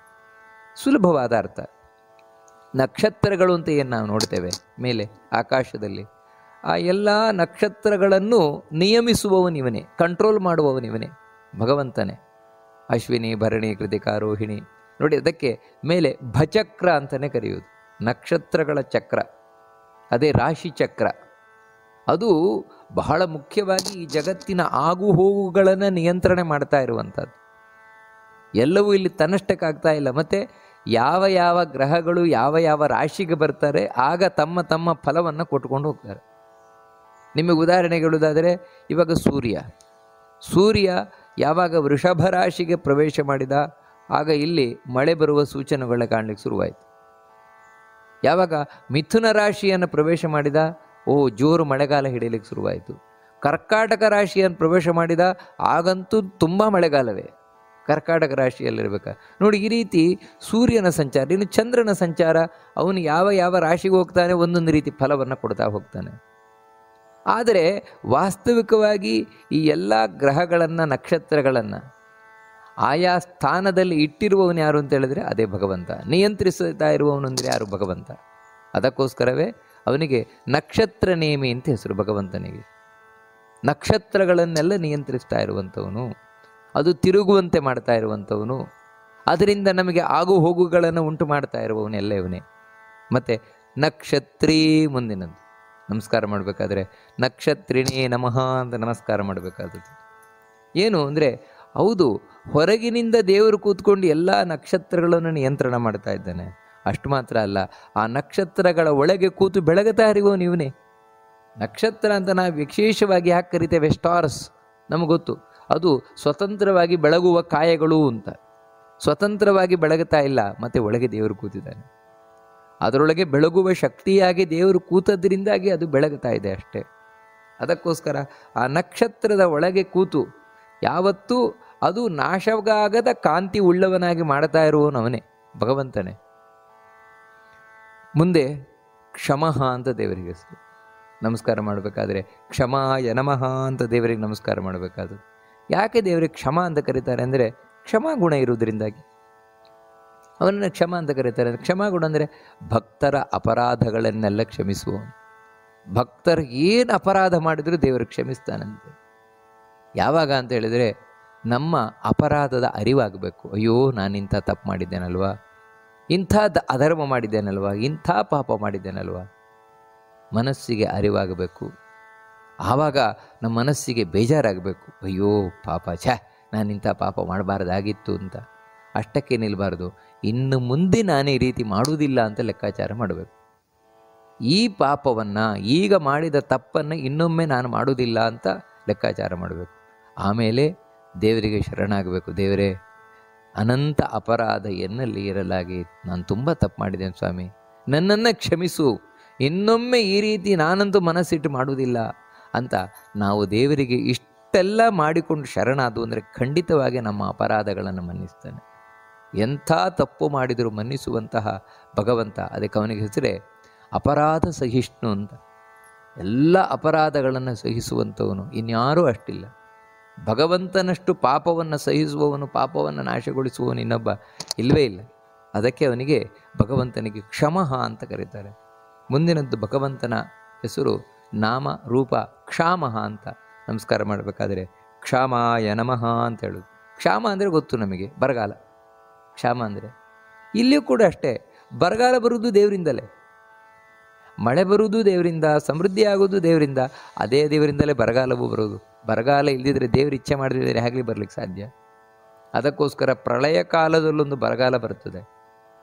ಅಂದರೆ 100 ವರ್ಷಗಳ ಕಾಲ ಮಳೆಯೇ ಬರುವುದಿಲ್ವಂತೆ. ಮತ್ತೇನಂದ್ರೆ ಭಯಂಕರವಾದ ಬಿಸಿಲು, ಎಲ್ಲ ಕಡೆ ಬಿಸಿಲಿನಿಂದ ಎಲ್ಲವೂ ಸುಟ್ಟು ಏನಿಲ್ಲ ಅಂತ ಆಗೋಗುತ್ತಂತೆ ಇಡೀ ಭೂಮಿ. ಅಂಥ ಕ್ಷಾಮ, ಭಯಂಕರ ಬರಗಾಲ ಏನಿದೆ ಇವನಿಂದಲೇ, ಇಲ್ಲದಿದ್ರೆ ಆ ರೀತಿ ಬರಲಿಕ್ಕೆ ಸಾಧ್ಯ ಉಂಟಾ? ನೋಡಿ, ಹೀಗೆ ಬರಗಾಲವನ್ನು ಭರಿಸುವವನು ಇವನೇ, ಭಗವಂತನೇ. ಯಾಕೋಸ್ಕರ ಅಂದರೆ ಅದು ಜಗತ್ತಿನ ಒಳಿತಿಗೋಸ್ಕರವೇ. ದೇವರು ಏನೇನು ಮಾಡ್ತಾನೆ ಎಲ್ಲವೂ ಜಗತ್ತಿನ ಒಳಿತಿಗೋಸ್ಕರವೇ ಆಗಿರುತ್ತದೆ. ಹೀಗೆ ಪ್ರಳಯ ಕಾಲದಲ್ಲಿಯೂ ಕೂಡ ಎಲ್ಲವೂ ನಾಶವಾಗುವಂತೆ ಮಾಡುವುದರಿಂದಾಗಿ ಭಗವಂತನಿಗೆ ಕ್ಷಾಮ ಅಂತ ಹೆಸರು. ಮುಂದಿನದ್ದು ಸಮೀಹನಃ ಅಂತ ದೇವರ ಹೆಸರು. ನಮಸ್ಕಾರ ಮಾಡಬೇಕಾದ್ರೆ ಸಮೀಹನಾಯ ನಮಃ ಅಂತ ನಮಸ್ಕಾರ ಮಾಡಬೇಕಾದದ್ದು. ಯಾಕೆ ದೇವರನ್ನು ಸಮೀಹನ ಅಂತ ಕರೀತಾರೆ ಅಂತ ಹೇಳಿದ್ರೆ, ಸಮ್ಯಕ್ ಈಹತೆ, ಈಯತೆ ಅಂತ ಹೇಳಿದ್ರೆ ಇಚ್ಛಿಸ್ತಾನೆ, ಒಳ್ಳೆಯದನ್ನೇ ದೇವರು ಇಚ್ಛಿಸ್ತಾನೆ ಅಂತ. ನೋಡಿ, ಯಾವತ್ತೂ ಕೆಟ್ಟದ್ದನ್ನು ಇಚ್ಛಿಸುವುದೂ ಇಲ್ಲ, ಕೆಟ್ಟದ್ದನ್ನು ಮಾಡುವುದೂ ಇಲ್ಲ ದೇವರು. ಅದಕ್ಕೆ ಯಾರಿಗಾದರೂ ವಿಷ್ಣು ಸಹಸ್ರನಾಮದ ಅರ್ಥ ಗೊತ್ತಾಯಿತು ಅಂತ ಹೇಳಿದರೆ, ದೇವರ ಬಗ್ಗೆ ದೇವರು ಯಾಕೆ ನನಗೆ ಈ ರೀತಿ ಕೆಟ್ಟದ್ದು ಮಾಡ್ತಾ ಇದ್ದಾರೆ ಅಂತ ಎಣಿಸ್ಲಿಕ್ಕೆ ಸಾಧ್ಯವೇ ಇಲ್ಲ. ಯಾಕಂದರೆ ಅವನು ಸಮೀಹನ, ಅವನು ಯಾವತ್ತೂ ಒಳ್ಳೆಯದನ್ನೇ ಎಣಿಸುವವನು, ಒಳ್ಳೆಯದನ್ನೇ ಮಾಡುವವನು ದೇವರು. ಕೆಟ್ಟದ್ದು ಮಾಡುವುದೇ ಇಲ್ಲ ಜೀವನದಲ್ಲಿ. ಇನ್ನು ಮುಂದಿನ ಆ ವಿಷ್ಣು ಸಹಸ್ರನಾಮದ ಶ್ಲೋಕ, ಯಜ್ಞ ಇಜ್ಯೋ ಮಹೇಜ್ಯಶ್ಚ ಕ್ರತುಃ ಸತ್ರಂ ಸತಾಂಗತಿ ಸರ್ವದರ್ಶಿ ವಿಮುಕ್ತಾತ್ಮ ಸರ್ವಜ್ಞೋ ಜ್ಞಾನಮುತ್ತಮಂ. ಮುಂದಿನದ್ದು ಭಗವಂತನ ನಾಮ ಯಜ್ಞ ಅಂತ. ಇಲ್ಲಿ ನಮಸ್ಕಾರ ಮಾಡಬೇಕಾದ್ರೆ ಯಜ್ಞಾಯ ನಮಃ ಅಂತ ನಮಸ್ಕಾರ ಮಾಡಬೇಕಾದದ್ದು. ಯಜ್ಞ ಅಂತ ಹೇಳಿದ್ರೆ ಗೊತ್ತು, ನಾವೀಗಾಗಲೇ ಯಜ್ಞ, ಪ್ರತಿಯೊಂದು ಯಜ್ಞದಲ್ಲೂ ದೇವರು ನೆಲೆಸಿರುವವನು. ಅದಕ್ಕೆ ಅವನಿಗೆ ಯಜ್ಞ ಅಂತ ಹೆಸರು ಭಗವಂತನಿಗೆ. ಮುಂದಿನದ್ದು ನಾಮ ಇಜ್ಯ ಅಂತ. ಇಲ್ಲಿ ನಮಸ್ಕಾರ ಮಾಡಬೇಕಾದ್ರೆ ಇಜ್ಯಾಯ ನಮಃ ಅಂತ ನಮಸ್ಕಾರ ಮಾಡಬೇಕಾದ್ರೆ, ಅಂದರೆ ಆ ಯಜ್ಞದಲ್ಲಿ ಹೋಮಿಸಲ್ಪಡುವವನು ಇವನೇ, ಇವನಿಗಾಗಿಯೇ ಹೋಮಿಸಲ್ಪಡುವಂಥದ್ದಲ್ಲಿ. ನೀವು ಯಾವುದೇ ದೇವತೆಯನ್ನು ಕುರಿತು ಹೋಮವನ್ನು ಮಾಡಿ, ಯಾವ ದೇವತೆಯನ್ನು ಕುರಿತು ನಾವು ಹೋಮ ಮಾಡಿದರೂ ಕೂಡ ಕೃಷ್ಣ ಭಗವದ್ಗೀತೆಯಲ್ಲಿ ಸ್ಪಷ್ಟ ಹೇಳಿದಾಗೆ ಆಯಾ ದೇವತೆಗಳ ಒಳಗೆ ಕೂತು ಸ್ವೀಕಾರ ಮಾಡುವವನು ನಾನೇ. ನೀವೇನು ತಿಳ್ಕೊಂಡಿದ್ರೆ ಅಯ್ಯೋ ನಾವು ಅವ್ರಿಗೆ ಕೊಟ್ಟರು ಇವ್ರಿಗೆ ಕೊಟ್ಟು ಅಂತ. ನೀವು ಯಾರಿಗೂ ಕೊಟ್ಟದ್ದಲ್ಲ, ನನಗೇ ಕೊಟ್ಟದ್ದು. ಆಯಾ ದೇವತೆಗಳ ಒಳಗೆ ಕೂತು ಸ್ವೀಕಾರ ಮಾಡಿದ ನಾನೇ. ಅದಕ್ಕೆ ದೇವರಿಗೆ ಇಜ್ಯ ಅಂತ ಹೆಸರು. ಯಜ್ಞದಲ್ಲಿ ಕೂತವನು ಅಂದರೆ ಯಜ್ಞದ ಒಂದೊಂದು ಅಂಗಾಂಗಗಳಲ್ಲೂ ಕೂತವನು. ಅಷ್ಟು ಮಾತ್ರ ಅಲ್ಲ, ಆ ಯಜ್ಞದಲ್ಲಿ ಯಾವ ದೇವತೆ ಆರಾಧಿಸಲ್ಪಡ್ತಾ ಇದ್ದಾನೆ ಆ ದೇವತೆಗಳ ಒಳಗೆ ಕೂತು ಸ್ವೀಕಾರ ಮಾಡ್ತಾ ಇರುವ, ಅದಕ್ಕೆ ಅವನಿಗೆ ಇಜ್ಯ ಅಂತ ಹೆಸರು ಭಗವಂತನಿಗೆ. ಆನಂತರ ಮಹೇಜ್ಯ ಅಂತ. ಹೌದು, ಆ ರೀತಿ ಯಜ್ಞದಲ್ಲಿ ಆರಾಧಿಸಲ್ಪಡುವಂತಹ ಯಾವ್ಯಾವ ದೇವತೆಗಳಿರ್ತಾರೆ ಅವರೆಲ್ಲರಿಗಿಂತಲೂ ಮುಖ್ಯವಾಗಿ ಆರಾಧಿಸಲ್ಪಡುವವನು ಇವನೇ, ಭಗವಂತನೇ. ಯಾಕಂದರೆ ಇವನು ಮಹಾಯುಜ್ಯ, ಮಹೇಜ್ಯ ಅಂತ ಹೇಳಿದ್ರೆ ಸಾಮಾನ್ಯಾಕಾರದಿಂದ ಎಲ್ಲ ದೇವತೆಗಳ ಒಳಗೆ ಕೂತು ಸ್ವೀಕಾರ ಮಾಡ್ತಾನೆ, ಇಲ್ಲ, ಪ್ರಧಾನವಾಗಿ ತಾನೇ ಕೂತು ಸ್ವೀಕಾರ ಮಾಡ್ತಾನೆ. ಯಾಕಂದರೆ ಎಲ್ಲ ಯಜ್ಞವೂ ಕೂಡ ಇವನದೇ ಓನರ್ಶಿಪ್ಪಲ್ಲಿರುವುದು, ಇವನದ್ದೇ ಅಧೀನವಾಗಿರುವಂಥದ್ದು. ಅದಕ್ಕೆ ಪ್ರಮುಖವಾಗಿ ಸ್ವೀಕಾರ ಮಾಡುವವನಿವನೇ, ಪ್ರಮುಖವಾಗಿ ಪೂಜಿಸಲ್ಪಡುವವನಿವನೇ, ಎಲ್ಲ ಕಡೆಯೂ ಕೂಡ ಈ ಭಗವಂತನೇ. ಅದಕ್ಕೆ ಅವನಿಗೆ ಮಹೇಜ್ಯ ಅಂತ ಹೆಸರು. ನಮಸ್ಕಾರ ಮಾಡಬೇಕಾದ್ರೆ ಮಹೇಜ್ಯಾಯ ನಮಃ ಅಂತ ನಮಸ್ಕಾರ ಮಾಡಬೇಕಾದದ್ದು. ಮುಂದಿನದ್ದು ಕ್ರತುಹು ಅಂತ ದೇವರಿಗೆ ಹೆಸರು. ಯಾಕೆ ದೇವರಿಗೆ ಕ್ರತು ಅಂತ ಹೆಸರು ಅಂತ ಹೇಳಿದರೆ, ಸರ್ವಂ ಕರೋತಿ, ಎಲ್ಲ ಮಾಡ್ತಾನಂತೆ ದೇವರು. ದೇವರು ಮಾಡದ ಒಂದು ಕೆಲಸವೇ ಇಲ್ಲ. ಇದಕ್ಕೆ ಅಯ್ಯೋ ದೇವರಿಗೆ ಅದಾಗೋಲ್ಲ ಇದಾಗೋಲ್ಲ ಹೇಳಲೇಬೇಡಿ. ದೇವರಿಗೆ ಅಸಾಧ್ಯವಾದ ಒಂದು ಕೆಲಸವೇ ಇಲ್ಲ, ಏನು ಬೇಕಾದರೂ ಮಾಡ್ತಾನೆ ದೇವರು. ಆದರೆ ಒಂದೇನು ಅಂತ ಹೇಳಿದ್ರೆ, ನಮ್ಮ ಬಗ್ಗೆ ಅನುಗ್ರಹೋನ್ಮುಖನಾಗಿರ್ಬೇಕಷ್ಟೆ. ನಮಗೆ ಅನುಗ್ರಹ ಮಾಡ್ತಾನೆ ಅಂತ ಹೇಳಿದರೆ ದೇವರು ಏನನ್ನ ಬೇಕಾದರೂ ಮಾಡ್ತಾನೆ. ಎಂಥ ಸಣ್ಣ ಚಾಕರಿಯಿಂದ ಹಿಡಿದು ದೊಡ್ಡ ಕೆಲಸದವರೆಗೆ ಎಲ್ಲವನ್ನು ಕೂಡ, ಯಾವ ರೀತಿ ಪಾಂಡವರ ಕುದುರೆಯನ್ನು ತೊಳೆಯುವುದರಿಂದ ಹಿಡಿದು ಭಗವಂತ ಪಾಂಡವರ ರಾಜ್ಯ ಕೊಡಿಸುವ ತನಕ, ದೂತನಾಗುವ ತನಕ ಎಲ್ಲ ಕೆಲಸ ಮಾಡಿದ ಭಗವಂತ. ಮತ್ತಿನ್ನೊಂದೇನೆಂದರೆ, ದೇವರಿಗೆ ಬೇಜಾರು ಅಂತನೂ ಇಲ್ಲ. ಅಯ್ಯೋ ಈ ಸಾರಥಿ ಕೆಲಸ ನಾನು ಮಾಡೋದಾ, ಕುದುರೆಯನ್ನು ನಾನು ಓಡಿಸೋದಾ, ನನಗೆ ಅವಮಾನ ಅಲ್ವಾ? ಖಂಡಿತ ಇಲ್ಲ. ಅಲ್ಲ, ನಾನು ದೂತನಾಗಿ ಹೋಗೋದಾ? ದೇವರಿಗೆ ಅವಮಾನ ಅಂತಿಲ್ಲ. ಯಾವ ದೇವರನ್ನು ದೊಡ್ಡ ಸಿಂಹಾಸನದಲ್ಲಿ ಕೂತು ಅಗ್ರಪೂಜೆಯನ್ನು ಮಾಡಿದರೋ ಆ ಅಗ್ರಪೂಜೆಯನ್ನು ಸ್ವೀಕಾರ ಮಾಡಿದ ಕೃಷ್ಣ. ಅದೇ ಕೃಷ್ಣನೇ ಪಾಂಡವರ ಮನೆ ಕುದುರೆಯನ್ನು ತೊಳೆದ ಅಂತ ಹೇಳಿದರೆ, ಈ ರೀತಿ ಪ್ರತಿಯೊಂದನ್ನೂ ಮಾಡುವವನು ದೇವರು. ಅದಕ್ಕೆ ಆ ಭಗವಂತನಿಗೆ ಕ್ರತುಹು ಅಂತ ಕರೀತಾರೆ. ಇನ್ನೂ ಅನೇಕ ಅರ್ಥಗಳಿದೆ. ಕ್ರತು ಅಂತ ಹೇಳಿದರೆ ಯಜ್ಞದಲ್ಲಿ ನಡೆಯುವಂತಹ 3 ಹೊತ್ತಿಗೆ, ಅಂದರೆ ಪ್ರಾತಃ ಸವನ, ಮಾಧ್ಯಂತಿನ ಸವನ, ಸಾಯಂ ಸವನ ಅಂತ 3 ಹೊತ್ತು ಯಜ್ಞದಲ್ಲಿ ಆಹುತಿಯನ್ನು ಕೊಡಲಿಕ್ಕುಂಟು ಅಗ್ನಿಹೋತ್ರದಲ್ಲಿ. ಆ 3 ಹೊತ್ತಲ್ಲೂ ಕೂಡ ಕೂತು ತಾನೇ ಸ್ವೀಕಾರ ಮಾಡುವವನು. ಅದಕ್ಕೂ ಭಗವಂತನಿಗೆ ಕರ್ತು ಅಂತ ಹೆಸರು ಹೇಳ್ತಾರೆ. ಮುಂದಿನದ್ದು ಸತ್ರಂ ಅಂತ. ಸತ್ರಂ ಅಂತ ಭಗವಂತನಿಗೆ ಹೆಸರು. ನಮಸ್ಕಾರ ಮಾಡಬೇಕಾದ್ರೆ ಸತ್ರಾಯ ನಮಃ ಅಂತ ನಮಸ್ಕಾರ ಮಾಡಬೇಕಾದದ್ದು. ಯಾಕೆ ಭಗವಂತನನ್ನು ಸತ್ರಂ ಅಂತ ಕರೀತಾರೆ ಅಂತ ಹೇಳಿದರೆ, ತ್ರ ಅಂದರೆ ಪಾಲನೆ, ಪಾಲನೆಯಿಂದ ಸಹಿತನಾದವನು ಅಂತ ಭಗವಂತ ಅಂತ. ಯಾವತ್ತೂ ಪಾಲನೆಯಿಂದ ಸಹಿತನಾದವನು ಅಂದರೆ, ಅರ್ಥಾತ್ ಎಲ್ಲಿ ದೇವರಿದ್ದಾನೆ ಅಲ್ಲಿ ರಕ್ಷಣೆ ಇದ್ದೇ ಇದೆ ಅಂತ. ದೇವರ ನಾಮಸ್ಮರಣೆ ನಮ್ಮನ್ನು ರಕ್ಷಿಸ್ತದೆ, ದೇವರ ಇರುವಿಕೆ ನಮ್ಮನ್ನು ರಕ್ಷಿಸ್ತದೆ. ಅದಕ್ಕೆ ದೇವರು ಬೇಕು ಅಂತ ಹೇಳೋದು. ಮನೆಯಲ್ಲಿ ದೇವರು ಬೇಕು, ಯಾಕೆ? ರಕ್ಷಣೆಗಾಗಿ. ಮನಸ್ಸಿನಲ್ಲಿ ದೇವರು ಬೇಕು, ಯಾಕೆ? ರಕ್ಷಣೆಗಾಗಿ. ಪ್ರತಿಯೊಂದು ಕಡೆಯೂ ದೇವರು ಬೇಕು. ಅದಕ್ಕೆ ನಾವು ಏನು ಕೆಲಸ ಮಾಡಬೇಕಾದ್ರೆ ಕಡೆಗೆ ಏನು ಅಂದರೆ, ನಮ್ಮ ಪ್ರಾಚೀನರು ಏನೊಂದು ಬರಿಬೇಕಾದರೂ ಕೂಡ ಮೊದಲು ಶ್ರೀಕೃಷ್ಣಾಯ ನಮಃ ಅಥವಾ ದೇವರ ನಾಮವನ್ನು ಬರದೇ ಪ್ರಾರಂಭ ಮಾಡೋದು. ಯಾಕಂದರೆ ರಕ್ಷಣೆಗೋಸ್ಕರ. ಎಲ್ಲ ಕಡೆಯೂ, ಯಾಕಂದರೆ ದೇವರು ಅಂದ್ರೇ ರಕ್ಷಣೆ. ಅದಕ್ಕೆ ಸತ್ರಂ, ತ್ರ ಅಂದರೆ ಇದು ತ್ರಾತಿ, ರಕ್ಷಣೆ ಮಾಡುವವನು, ರಕ್ಷಣೆಯೊಂದಿಗೆ ಇರುವವನು ದೇವರು. ಅದು ಬಿಟ್ಟಿಲ್ವೇ ಇಲ್ಲ. ಅದಕ್ಕೆ ಅಯ್ಯೋ ದೇವರು ಬಂದ ಇನ್ನೂ ಭಯ ಆಗ್ತಾ ಇದೆ ಹೇಳಲಿಕ್ಕೆ ಇಲ್ಲ ನೀವು. ಯಾಕಂದರೆ ದೇವರು ಬಂದ, ರಕ್ಷಣೆ ಬಂತು ಅಂತಲೇ ಅರ್ಥ. ಯಾವ ರೀತಿ ಸೆಕ್ಯೂರಿಟಿ ಗಾರ್ಡ್ ತಾನು ಬಂದ ಅಂತ ಹೇಳಿದ್ರೆ ರಕ್ಷಣೆಗೋಸ್ಕರವೇ ಅವನು ಬಂದದ್ದು, ಮತ್ತೆ ರಕ್ಷಣೆಗಾಗಿ ಬೇರೆಯವರನ್ನು ಕರಿಬೇಕಾಗಿಲ್ಲ. ಹಾಗೇನೆ ಭಗವಂತ. ಮುಂದಿನದ್ದು ಭಗವಂತನ ನಾಮ ಸತಾಂಗತಿ ಅಂತ. ಸತಾಂಗತಿ ಅಂತ ಹೇಳಿದರೆ ಈಗಾಗಲೇ ಬಂದಿರುವಂತಹ ನಾಮ ಇದು ಒಂದು ಬಾರಿ. ಇನ್ನೊಂದು ರೂಪ ಇದು ಭಗವಂತನದ್ದು. ಯಾಕಂದರೆ ಭಗವಂತನದ್ದು ಒಂದೇ ಹೆಸರಿನದ್ದು ಅನೇಕ ರೂಪಗಳಿರ್ತದೆ, ಹೆಸರು ಮಾತ್ರ ಒಂದೇ. ಇಲ್ಲಿ ಸತಾಂಗತಿ ಅನ್ನೋದು ಇದು 2ನೇ ರೂಪ. ಸತಾಂ ಅಂದರೆ ಇರುವಂಥದ್ದು. ಯಾರ್ಯಾರಿದ್ದಾರೋ ಅವರೆಲ್ಲರಿಗೂ ಇವನೇ ಆಸರೆ, ಅಂದರೆ ಅವರೆಲ್ಲರಿಗೂ ಇವನೇ ರಕ್ಷಕನಾಗಿರುವವನು, ಇವನೇ ಆಧಾರನಾಗಿರುವವನು. ಯಾರ್ಯಾರಿದ್ದಾರೆ ಎಲ್ರಿಗೂ ಕೂಡ, ಕೆಟ್ಟವರಿರ್ಬೋದು, ಒಳ್ಳೆಯವರಿರ್ಬೋದು, ನಾಸ್ತಿಕರಿರ್ಬೋದು, ಆಸ್ತಿಕರಿರ್ಬೋದು, ಪುಣ್ಯಾತ್ಮರಿರ್ಬೋದು, ಪಾಪಾತ್ಮರಿರ್ಬೋದು, ಎಲ್ಲರನ್ನೂ ಕೂಡ ಇವನೇ ನೋಡ್ಕೊಳ್ತಾ ಇರುವವನು, ಇವನೇ ಆಸರೆ ಆಗಿರುವವನು ಭಗವಂತ. ಅದರಲ್ಲಿ ವಿಶೇಷವಾಗಿ ಸಜ್ಜನರನ್ನು ಚೆನ್ನಾಗಿ ನೋಡ್ಕೊಳ್ತಾನೆ. ಯಾಕಂದರೆ ಅವರು ತನ್ನ ಆರಾಧನೆ ಮಾಡ್ತಾರೆ, ಸಜ್ಜನರಾಗಿದ್ದಾರೆ, ಅವರಿಂದಾಗಿ ಧರ್ಮ ಸಂರಕ್ಷಣೆ ಆಗುತ್ತೆ, ಅದಕ್ಕೋಸ್ಕರ. ಆದರೆ ಉಳಿದವರನ್ನು ತಿರಸ್ಕಾರ ಮಾಡೋದಿಲ್ಲ, ಒಂದೊಮ್ಮೆ ದೇವರು ತಿರಸ್ಕಾರ ಮಾಡಿದ್ದ ಅಂತ ಹೇಳಿದರೆ ಹಿರಣ್ಯಕಶಿಪುವನಂಥವನು ಸಾವಿರಾರು ವರ್ಷ ಬದುಕಲಿಕ್ಕೆ ಸಾಧ್ಯವಾಗ್ತಾ ಇತ್ತ? ರಾವಣನಂಥವರು ಸಾವಿರಾರು ವರ್ಷ ಇರಲಿಕ್ಕೆ ಸಾಧ್ಯವಾಗ್ತಾ ಇತ್ತ? ಇಲ್ಲ. ಭಗವಂತ ಅವರಿಗೂ ಅವಕಾಶ ಕೊಡ್ತಾನೆ, ಪ್ರತಿಯೊಬ್ಬರಿಗೂ ಕೊಡ್ತಾನೆ, ಎಲ್ಲರನ್ನೂ ತಾನು ರಕ್ಷಣೆಯನ್ನು ಮಾಡ್ತಾನೆ. ಇನ್ನೇನೆಂದರೆ ಅವರ ಪಾಪ ಹೆಚ್ಚಾದಾಗ ಅವರನ್ನು ಸಂಹಾರ ಮಾಡ್ತಾನಷ್ಟೆ. ಯಾಕೆ? ಧರ್ಮದ ಸಂರಕ್ಷಣೆಗೋಸ್ಕರ. ಅದಕ್ಕೆ ಭಗವಂತನಿಗೆ ಸತಾಂಗತಿ ಅಂತ ಹೆಸರು. ಮುಂದಿನದ್ದು ಸರ್ವದರ್ಶಿ. ಇಲ್ಲಿ ನಮಸ್ಕಾರ ಮಾಡಬೇಕಾದ್ರೆ ಸರ್ವದರ್ಶಿನೇ ನಮಃ ಅಂತ ನಮಸ್ಕಾರ ಮಾಡಬೇಕಾದದ್ದು. ಸ್ಪಷ್ಟ ಇದರ ಅರ್ಥ. ಎಲ್ಲವನ್ನ ಎಲ್ಲ ಕಡೆಯೂ ಯಾವತ್ತೂ ನೋಡ್ತಾ ಇರುವು. ಅದರಿಂದಾಗಿ ದೇವರ ಕಣ್ಣನ್ನು ತಪ್ಪಿಸಿಕೊಂಡು ನಾವೇನೂ ಮಾಡಲಿಕ್ಕಾಗೋಲ್ಲ. ಎಷ್ಟು ಕದ್ದು ಮುಚ್ಚಿದರೂ ಕೂಡ ಈ ಜಗತ್ತಿನ ಕಣ್ಣನ್ನು ನಾವು ಮರೆಮಾಚಿಕೊಳ್ಳುವುದೇ ಹೊರತು ವಿಶ್ವತಶ್ಚಕ್ಷು, ಎಲ್ಲ ಕಡೆ ಕಣ್ಣಿರುವ ದೇವರನ್ನು ನಾವು ತಪ್ಪಿಸಿಕೊಳ್ಳಿಕ್ಕೆ ಸಾಧ್ಯ ಇಲ್ಲ. ಅವನ ಕಣ್ಣಿನಿಂದ ತಪ್ಪಿಸಿಕೊಳ್ಳಿಕ್ಕೆ ಸಾಧ್ಯ ಇಲ್ಲ. ಅದಕ್ಕೆ ದೇವರು ಸರ್ವದರ್ಶಿ. ಮುಂದಿನದ್ದು ವಿಮುಕ್ತಾತ್ಮ. ವಿಮುಕ್ತಾತ್ಮ ಅಂತ ಹೇಳಿದರೆ ಯಾವತ್ತೂ ಯಾವುದೇ ವಿಧವಾದಂತಹ ಬಂಧನಕ್ಕೆ ಒಳಗಾಗದವನಲ್ಲ. ಅಂದರೆ ದೇವರನ್ನು ಕಟ್ಟಿ ಹಾಕುವ ಶಕ್ತಿ ಯಾವುದೂ ಇಲ್ಲ. ಆ ದೇವರೇ ತನ್ನ ಮಾಯಾಶಕ್ತಿಯಿಂದ ನಮ್ಮೆಲ್ಲರನ್ನ ಕಟ್ಟಿ ಹಾಕಿದ್ದಾನೆ. ಬ್ರಹ್ಮಾದಿ ಸಮಸ್ತ ದೇವತೆಗಳನ್ನು ತನ್ನ ಮಾಯಾಶಕ್ತಿಯಿಂದ ಕಟ್ಟಿ ಹಾಕಿದ್ದಾನೆ. ಆದರೆ ಅವನನ್ನು ಕಟ್ಟಿ ಹಾಕುವವರು ಯಾರೂ ಇಲ್ಲ. ಅವನು ಸ್ವತಂತ್ರನಾಗಿರುವವನು, ಯಾವುದೇ ಕಟ್ಟಿಗೆ ಒಳಗಾಗದೇ ಇರುವವನು. ಅದಕ್ಕೋಸ್ಕರ ಅವನನ್ನು ವಿಮುಕ್ತಾತ್ಮ ಅಂತ ಕರೀತಾರೆ. ಇಲ್ಲಿ ನಮಸ್ಕಾರ ಮಾಡಬೇಕಾದ್ರೆ ವಿಮುಕ್ತಾತ್ಮನೇ ನಮಃ ಅಂತ ನಮಸ್ಕಾರ ಮಾಡಬೇಕಾದದ್ದು. ಮುಂದಿನದ್ದು ಸರ್ವಜ್ಞ ಅಂತ.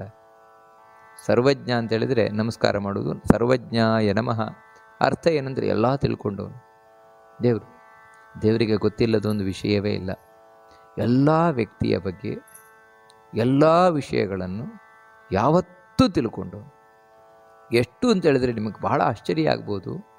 ದೇವರು ಅಂದರೆ ಯಾವ ರೀತಿ ಇದ್ದಾನೆ ಅಂತ. ಇವಾಗ ನನ್ನ ಬಗ್ಗೆನೇ ಯೋಚನೆ ಮಾಡೋದಾದರೆ, ನಾನು ಇಲ್ಲಿಯವರೆಗೆ ಎಷ್ಟು ಜನ್ಮಗಳಲ್ಲಿ ಬಂದಿದ್ದೇನೆ. ಆ ಜನ್ಮಗಳಲ್ಲಿ ಎವ್ರಿ ಫ್ರ್ಯಾಕ್ಷನ್ ಆಫ್ ಸೆಕೆಂಡ್ ನಾನು ಏನೇನು ಮಾಡಿದ್ದೇನೆ ಎಲ್ಲ ದೇವರಿಗೆ ಒಳಗಿದೆ ನೋಡಿ. ದೇವರ ಮನಸ್ಸಿನಲ್ಲಿ ಬರೀ ನನ್ನ ಬಗ್ಗೆ ನಾನು ಹೇಳ್ತಾ ಇರೋದು. ನನ್ನ ವಿಷಯದಲ್ಲಿ ದೇವರಿಗೆ ಇಲ್ಲಿವರೆಗೆ ನಾನು ಬಂದಿರುವ ಸಾವಿರಾರು ಜನ್ಮಗಳಲ್ಲಿ ಎವ್ರಿ ಫ್ರ್ಯಾಕ್ಷನ್ ಆಫ್ ಸೆಕೆಂಡ್ ಏನೇನು ಮಾಡಿದ್ದೇನೆ ಅದೆಲ್ಲ ದೇವರಿಗೆ ಗೊತ್ತಿದೆ. ಅಷ್ಟು ಮಾತ್ರ ಅಲ್ಲ, ಈ ಜನ್ಮದಲ್ಲಿ ನಾನು ಎವ್ರಿ ಸೆಕೆಂಡ್ ಏನು ಮಾಡಿದ್ದೇನೆ ದೇವರಿಗೆ ಗೊತ್ತಿದೆ. ಅಷ್ಟು ಮಾತ್ರ ಅಲ್ಲ, ಇನ್ನು ಮುಂದೆ ನಾನು ಎಷ್ಟು ಸಾವಿರ ಜನ್ಮಗಳಲ್ಲಿ ಬರಲಿಕ್ಕಿದ್ದೇನೆ, ಆ ಜನ್ಮಗಳಲ್ಲಿ ಪ್ರತಿಯೊಂದು ಫ್ರ್ಯಾಕ್ಷನ್ ಆಫ್ ಸೆಕೆಂಡು ನಾನು ಏನೇನು ಮಾಡಲಿಕ್ಕಿದ್ದೇನೆ ಇದೆಲ್ಲವೂ ದೇವರಿಗೆ ಗೊತ್ತಿದೆ. ಅಂದರೆ ಇದು ಹೇಳ್ತಾ ಇರೋದು ಒಬ್ಬ ವ್ಯಕ್ತಿಯ ಬಗ್ಗೆ.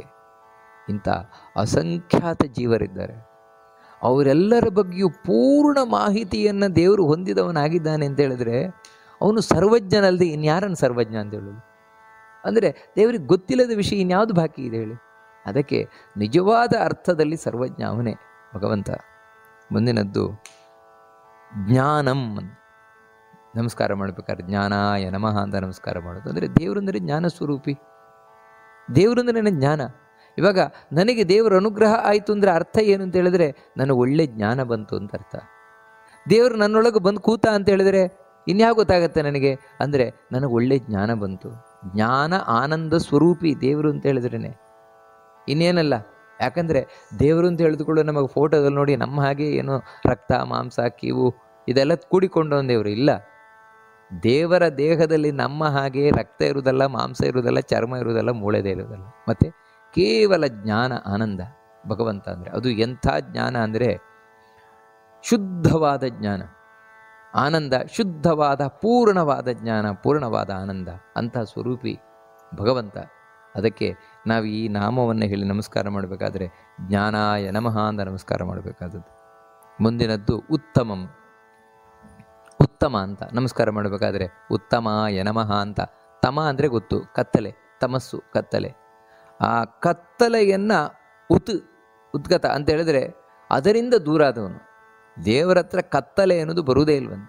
ದೇವರ ಹತ್ರ ಅಜ್ಞಾನ ಅನ್ನೋದು ಬರುವುದೇ ಇಲ್ವಂತೆ ಯಾವತ್ತು. ಯಾಕಂದರೆ ದೇವರು ಎಲ್ಲಿದ್ದಾನೆ ಅಲ್ಲಿ ಬೆಳಕೆ ತುಂಬಿರುವಂಥದ್ದು ಯಾವತ್ತು. ಅಂದರೆ ಈ ರೀತಿ ಅಜ್ಞಾನದಿಂದ ಕತ್ತಲೆಯಿಂದ ದೂರವಾಗಿರುವಂಥವನು ದೇವರು. ಈ ರೀತಿ ಉಪಾಸನೆ ಮಾಡಿದರೆ ನಮ್ಮ ಅಜ್ಞಾನ ಕತ್ತಲೆ ಇವುಗಳನ್ನು ನಾಶಗೊಳಿಸ್ತಾನೆ. ಅದಕ್ಕೆ ಅವನನ್ನು ಉತ್ತಮ ಅಂತ ಕರೀತಾರೆ.